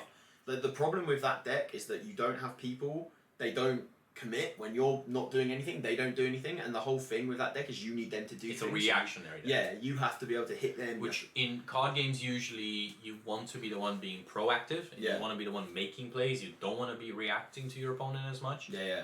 But I think this card will make people have to do something because it's just such a strong card. Like it and also if you have a full board and you start shoving it in there, they have to kill it. They have to kill the palace, or else what can you do? especially if some of these move to a location for free, like Voyage with this, the red. Yeah. Yellow red, not a great combination, but Yeah. Voyage with this could be really good. You move two really big dudes there for free. That's 4 ink that you're saving. I mean, or you play what's his name? You play that for free, and then you move him into it. Yeah. You're questing what you're getting 3 load regardless every time. Yeah. It has potential. I think this card's garbage, but Same. we thought it was a meme. During free ink uninkable item for Captain Hook, Captain Hook's rapier. During your turn, whenever one of your characters banishes another character in a challenge, you can pay 1 lower to draw a card. And also your character's named Captain Hook gain challenger +1. Fine. It's whatever. That's this fine. is just a card. This feels like pack filler to me. It makes sense for Captain Hook cards, but Captain Hook cards are just, they're very okay. One day Captain Hook will be sick, and we'll be like, wow, Captain Hook was great, but not yet. This is insane. Yeah, this card is insane. These are the steel cards that we've been hyping up this whole time. It feels kind of funny because we've been talking so much about how steel is amazing, but we haven't shown really amazing steel cards. But here they Mickey are. Mouse. Yeah. 4 ink, uninkable, 0/1. Sounds terrible. Taps for 1. Ooh, sounds terrible. Tap, pay 2 ink, play any character for free. It's crazy. That's it. Crazy. Absolutely. You heard that right. insanity. 2 ink plus the 4 that you use to pay it. 6 ink in theory. Play any character. Any. With any. If they release a 15 ink character in the future that's supposed to be outrageous, play for free. Literally insane. This card is when I said about Morph, about cards that will never be forgotten, that you always have to kind of keep in the back of your mind and always have the potential to be insane. Mickey Mouse is that type of card because right now I think the highest costing card in the game is 10. 10. Yeah, it's Goofy. Who's a steal by any Who's just steel, yeah, so I order. guess that works well in that sense. But for all we know, like I said, in the future maybe they release a ginormous whale that is 20 ink and the whole point of the deck is, wow, look at how difficult, and this is like, let's say set 8, so they've forgotten about set 3 by then. And it's a ginormous whale and the whole purpose of the deck is, wow, getting to 20 ink is so Mickey Mouse. Play for free. To be honest, this card is so problematic. I think even now, like stuff like red, if you mix it with red, you're getting Maleficent. If you're mixing it with purple, you're getting what's her name, Elsa. Yeah. If you're mixing it with yellow, it's not that good, I don't think. Mixing it with blue, Tamatoas. I mean, blue is insane. If you're doing it with that, like even like Trident, the Trident, like these big. The cards. thing with Mickey, right? So on paper, it's very good as well. Obviously on paper, but it's a 0/1. People look at it and be like, You're yeah, but camping it. once you tap it, it will probably die the next turn. You can ping it with so many mini damage things like the Robin Hoods that I was saying. Like, it's not game breaking, but it can be. If you put this with protection, Yeah. if this lives, right? So if you tap it, you get a character for free, and Mickey Mouse survives that turn. Next turn, that's 2 ink, another character for free. That is outrageous. Like, Mickey Mouse is gonna have the biggest target on its back that I think any card in Locrana has ever had. Oh yeah. You play this card and they don't out it, you win the game. Well, If you play this card and they don't out it and you don't win the game, I'm sorry, you're garbage. Yeah, like, you're just bad, what are mate. you doing? I mean, to be fair, it'd be quite funny against you though, because you just discard their hand, and they're like, "I'm gonna play a big minion." You're like, "Yeah, I don't care." So this is the thing, like, it's insane, but also it's not that insane yet. This is what I mean. This is one of the cards that I look at and I just know in the future it's going to be degenerate. Yeah, with it's some bullshit going to shift do or something insane. Yeah. There's like some shift card that's like when it's played, win the game or some shit, and you're like, "Oh yeah." So some other cards I saw, this isn't like too Good. much, but I think they're pretty decent. 2 ink, inkable, 3/1 evasive. So his. Pretty decent. Yeah, it's just a good card. It's a yellow. A yellow? It's it's not. green. It's green. It's green. It's green. It's 3-1. This is why I play. Innovative 3-1. This can make some good trades. It's gonna be good in draft. And now, I haven't seen this Robin Hood, so we're going to be reacting pretty much live. I still have a legendary. So 5 ink, inkable, 3/6, Shift steel, Steel, of course. Robin Hood, shift free, which is huge because there are some low cost Robin Hood cards. There is. During your turn, whenever this character banishes another character in a challenge, gain 2 lore. That is insane. That is literally better than Aladdin. Well. And then the other effect, when this character is banished in a challenge, you may draw a card. Okay, this card is very good. Yeah. This card is very, very good. I'm going to play this. I was going to say it's one of those card ones for you're probably going to play. 100%. This replaces itself when it dies, which is always good in locrana. Getting card draw, getting value out of your cards, and gaining 2 lore when it banishes something is huge because realistically 3/6 that can take out quite a few small dudes. It punishes you for having small dudes on the board. Also, I think any card that has gain 2 lure for something like battle and also quest for 2 lure, it's like kill their stuff. It's literally it's either I'll quest for free or I'll kill it and still get that value. Yeah, like it's value upon value. Yeah, this is gonna be a very good card. I have it in my. But I feel it in my lungs. I have a feeling because it's a legendary, because it's quite like, you know, when you see it, it's quite like, I like this card though. I think this is more balanced than inverted commas, but I still think it's crazy. I think this is one of those cards where, you like, especially in your deck, the Floodborn kind of thing. Yeah, I mean, when I play this, you're also going to be discarding cards from your hand. Yeah. Like, you're going to be maining, I reckon, 3. Depends. It might be 3 or 4. Oh, really? It's actually It 4. depends how cheap and valuable the other Robin Hoods are, because it's a shift free. I'm playing this with Morph. Oh, yeah, of course. Yeah. Well, the other Robin Hood is a 2/2. Steel 2/2. Yeah, I don't think... We'll have to see. We'll have to play with ratios a bit. Because, like, I play, for example, right now, Donald Duck, which is a 4-ink inkable shift. We never shift it. What is his shift? His shift, I think, it 2? is 2 or 3. Oh, okay, which isn't amazing. No.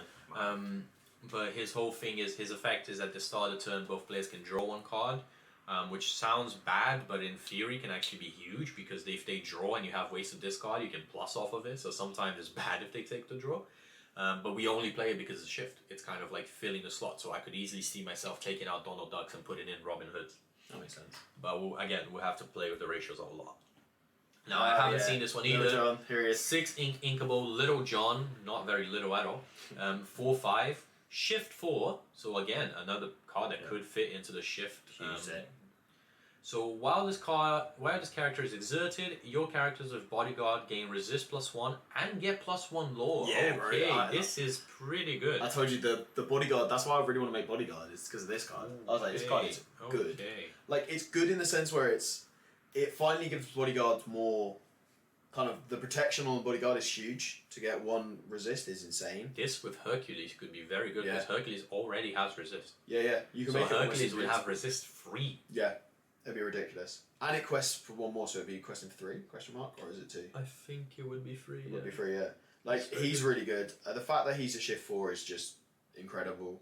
I think we've also got the Little John coming up now as well. I'm pretty sure it's the next one is the regular. Oh no, that's the chef. Wow. Sheriff of Nottingham. Whoopsie. 4-ink uninkable, 2/4. Oh yeah. Whenever you discard a card, you may deal 1 damage. Yeah, I'm not sure when you discard cards. This would be good as a counter to green. Yeah, I guess that's true. If you have Prince John up and you put this against Prince John, if they make you discard 2 cards, this kills it. Wait, no, because it has wood. Yeah. Yeah, no, I think this so card. So does Bucky, does it not? Yeah, Bucky. Yeah, also so has wood. neither of them. So this card doesn't actually have very good value. The only matchup it's good against is not killing the important cards. What do you mean? Steel Storm? They discard your hand and you're like, ah ha ha, joke's on you. True though. Pew pew pew. But we have to see how it's ruled, because if it's you discard 3 cards, do you get to do 3 damage? Or is it you discard 3 cards, you get to do 1 damage? I think it's... It might be per card. I think it's because it says whenever you discard a card, not card S. Yeah. Because that's the same with Prince John, the whole discussion. Yeah. Do you get the draw And of you 1? do. Yeah, you do. So I think maybe. He's terrible. He's just, if you quest... If you end the turn with not a captain on the board, he takes 1 damage. Garbage. That's what he does. To anyone that was hearing what we're saying, I'll just say the stats of the card is Monsieur, from Peter Pan. Wrong song. But yeah, 2 ink, inkable, free, taps for 2. But as Ben said, if you don't have a captain at the end, he gives himself 1 damage. Still could be decent. Yeah. I mean, in like a fast aggro thing, and you just like, as soon as he's the 3-1 and about to die, you trade him. But I just don't see it being too good. The only thing with that is, obviously the captain hook, there is level 1 captain hooks, so you can... If you give that card resist 1, will it still hurt itself? No. That's what I'm thinking. So it might be. probably be alright. And then that is quite good. a blue card, free ink, Gio Trovoto. Again, Don't speak Italian. It's so annoying it's in Italian. 1/4, tap it, play an item. Sorry. Play an item. I think it's recover an item from from your grave. discard card. Yeah, it is. I think that's what it is. Yeah. So free ink, inkable, 1/4, taps for 1, tap it, add an item from your discard pile. I don't think those kind I of don't cards think like there's this. space for that in the deck. This, I know what it does. Big whale. What Yeah. the hell? Red, 7 ink, inkable, 8/8 Maui whale. Yeah. Oh no. Do I remember what it does? I don't remember what it does. How annoying! I can look it up. Yeah, look it up because actually it's one. I'll be looking it up. We'll talk about another card Alright, in go the look at meantime. this one. Oh, for God's sake! Why are you also in foreign? So this is a problem with these leaks. A lot of the time, the leaks come out in a language that's not English, so we just have to find it on a Discord. And ironically, like I say, if it's German or Spanish, me and you would have it. That's the worst bit. It's just when it's Italian and... If it was Spanish or Portuguese, I could see it. Italian, I can try, but for your guys' sake, I don't want to half-ass it, so to say. German for me, I can speak, but reading and writing it is hard because they have big words and sometimes I don't know them. But a lot of the words are very similar to English as well, so you can kind of guess. Like, that's what I do. I mean, that's what I do generally to speak German, is I kind of just say the English word and hope I'm generally right. There's Maleficent. Have you found it? What's Maleficent then? So I feel like, I don't know. So Maleficent that we're looking at right now, 5 ink, inkable, 2/3. 2/3, Not very taps stats. for 2. Better have a sick effect. When this card quests, you can draw 1 card. Okay. When you draw a card during your turn, you can take a damage counter from one of your characters and move it to an enemy character. So it's again the moving damage kind of mechanic that we're not sure how it's going to pan out. Could be really good, could be kind of mid. I think that with red could be really interesting. Yeah. Because obviously you damage yourself quite a lot. Like stuff like Lady Tremaine, the small ones, might be... Lady Tremaine with the small ones. Yeah, might could be pretty good. Could be good. Because you get 2 you counts play from her. yourself. She gives herself free damage. I Free think. damage, yeah, you're right. Free damage, and then you pass it on to someone else. That could be pretty insane. She could be. I think when she quests draw 1 is already a strong power by itself, to be honest. Like, I think that is ridiculous. I think in that's itself. pretty good. We got another foreign one, but I've got this one. You know the broom? Yeah, this one is literally when it's played, you shuffle back in all the brooms from your graveyard into your graveyard into your deck. That's literally what it does. All of them? Yeah, every broom. That's all it does. It was rubbish.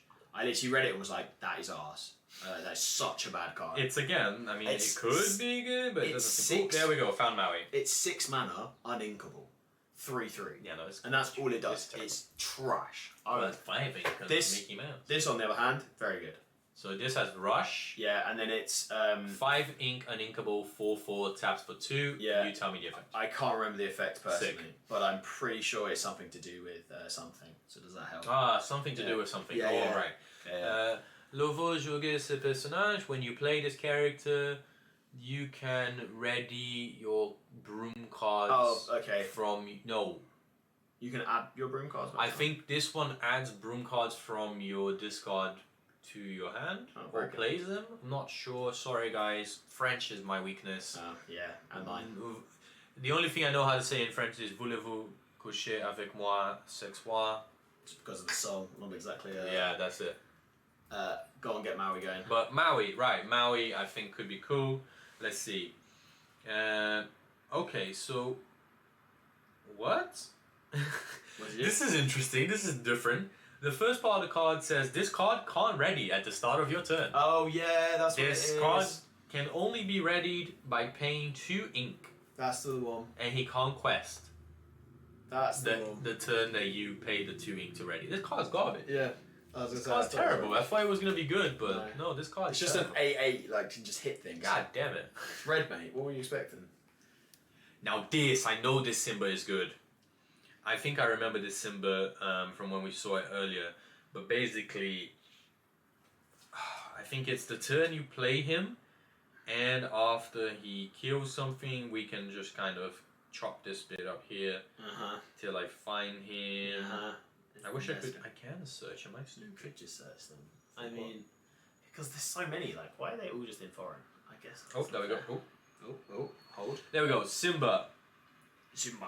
Simba is crazy. 7 ink, inkable, 5/7, taps for 2. When you play this character, or when he banishes another character in a challenge during your turn, so you can't attack into him, he has to be the one attacking.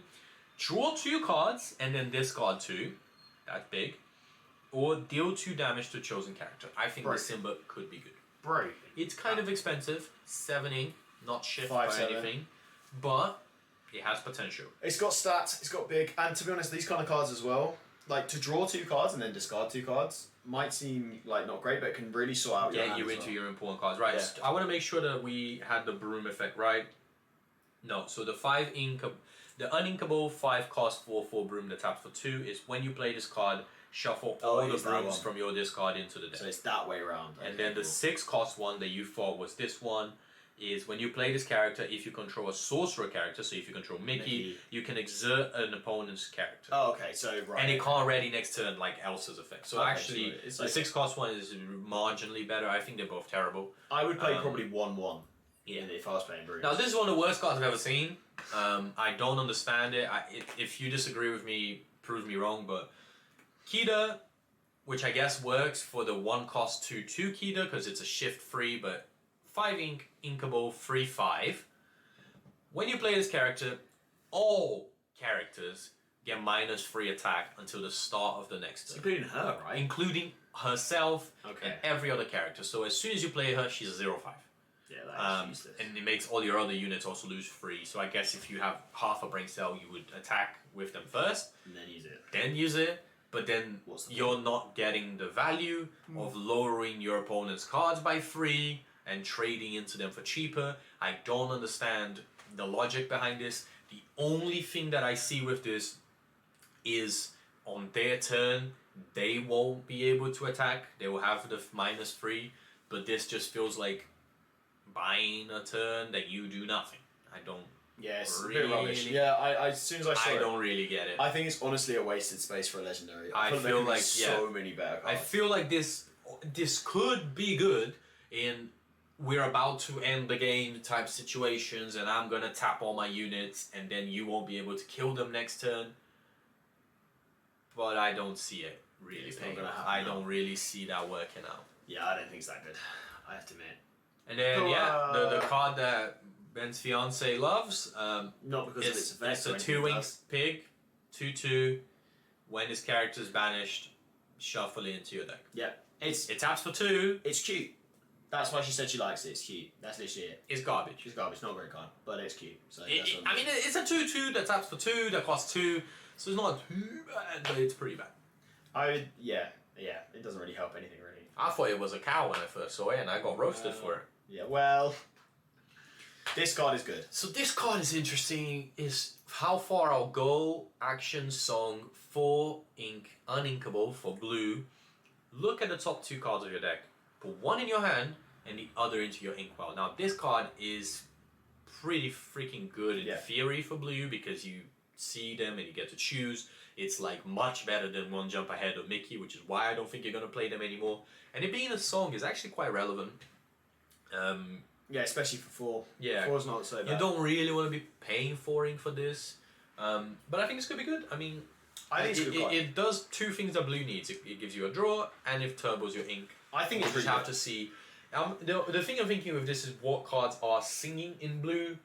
There is the one that there's no singer, but there are cards that are 4 that can sing. Oh, for yeah, England. sure. And I think one of them is the one that when you play him in quest, you destroy an item to draw. Oh yeah. So yeah. a lot of the time, do you want to be singing with him? No, I mean, No, but if you don't have an item, to be honest, even if you just play it for 4, it's pretty. what good. is his name? I think it's like Hiram or Yeah, something. I don't know his name. I know Favor exactly. Sham. I know We'll have to see. I think this card will be played in I blue, think it's good. but the ratio, I can't tell you. I think it's going to be like a 2 of. I don't see it being any more than that, but I think it could be a very. If it was good one. inkable, this is an instant 4. Oh yeah, 100%. All right, and then another location. Oh, it's 1. Haven't seen this one. 1 ink uninkable, 2 cost to move, 5 health. Characters gain rush while they're here, but your pirate characters may move here for free. This is that actually seems quite interesting. kinda insane for the rush for a pirate deck. It works very well for red. It Yeah. gives characters rush. Mhm. It goes with the theme of what we were saying before, of giving characters the ability to trade a lot and getting value out of it.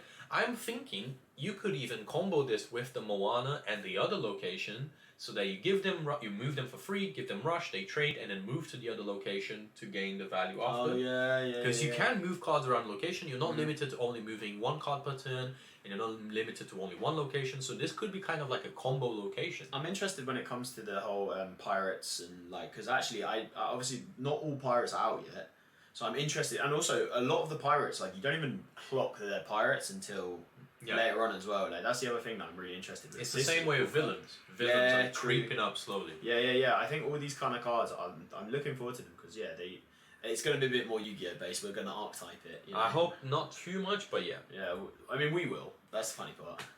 And then we got 4 cards left that we have to reveal or see or analyze or whatever you want to call it. Analyze. I say analyze. I like that word. So it's 2 inkable song.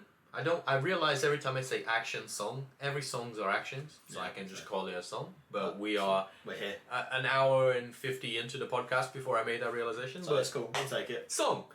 Character with 2 or more can sing this for free because that's how songs work. Draw 2 cards, choose and discard a card. Broken Easy. card. I'm playing 4 of it. Yeah. This card's insane.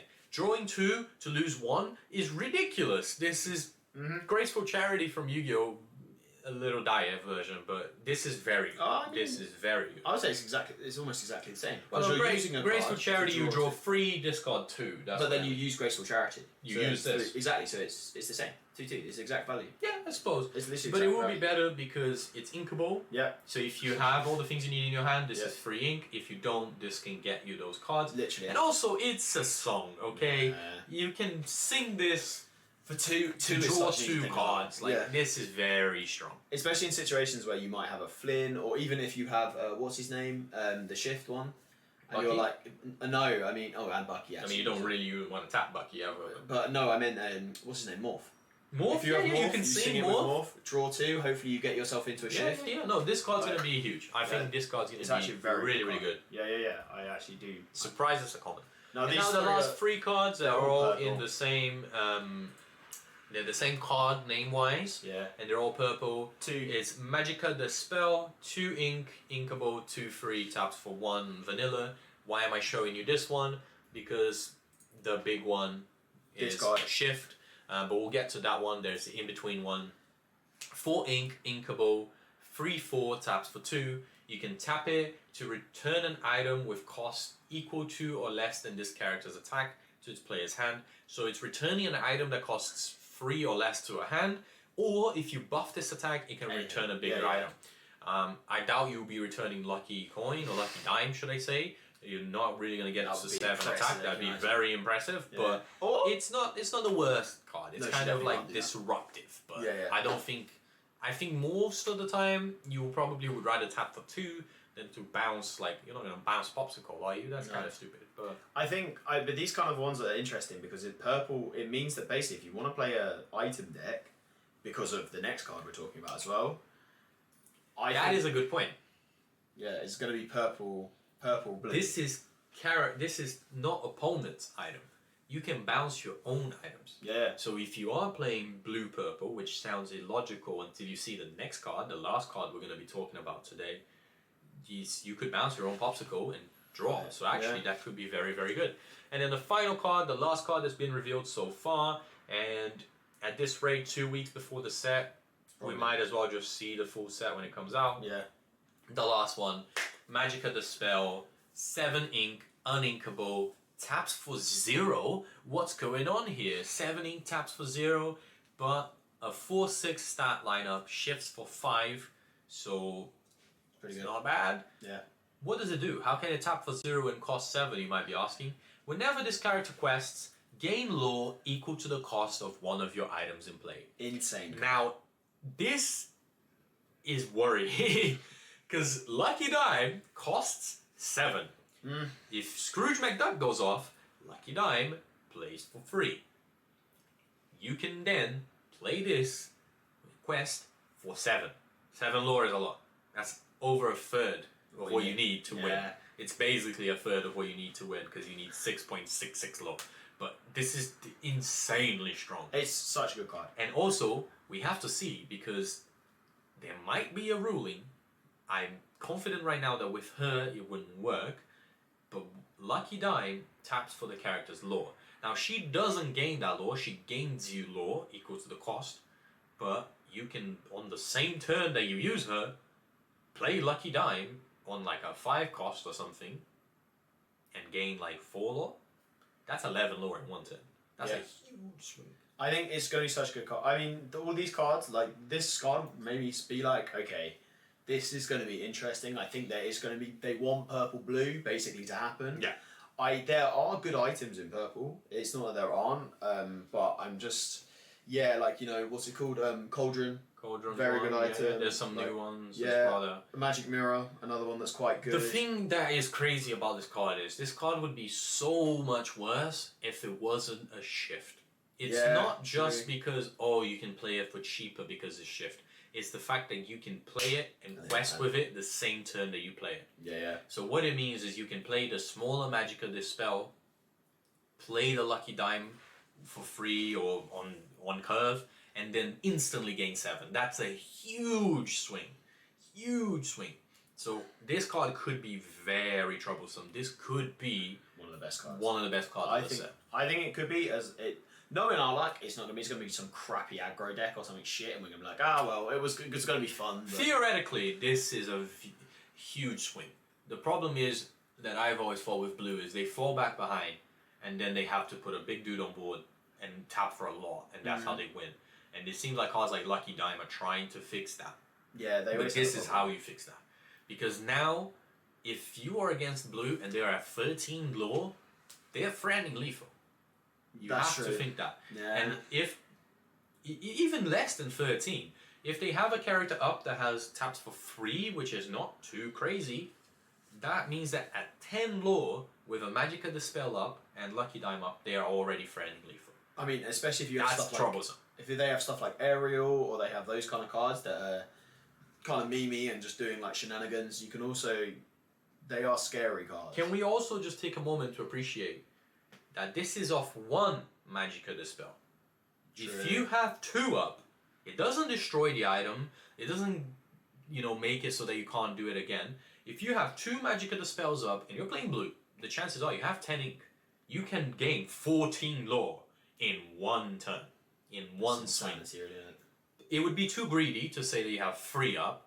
That's 15 ink. That's a bit more difficult to get to. And also, if you have 0 lore and you're at 15 ink, I think you've lost the game.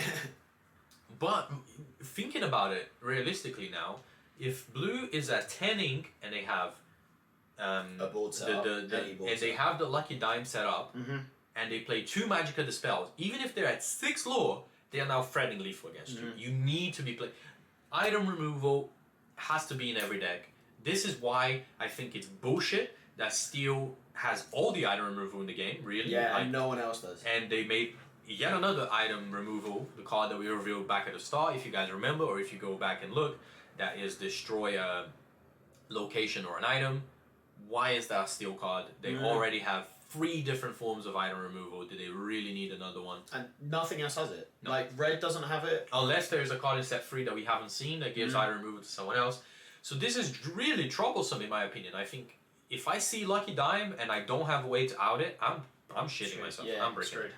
But yeah. There we go, guys. That's the set 3 cards that are out at the moment.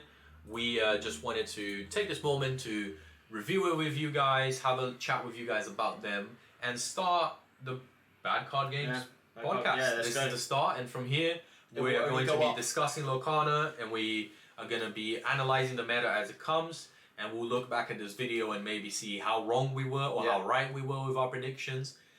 There's more to come for the Bad Card Games channel. We're going to be having gameplays, deck profiles, the everything you could want Locrana wise.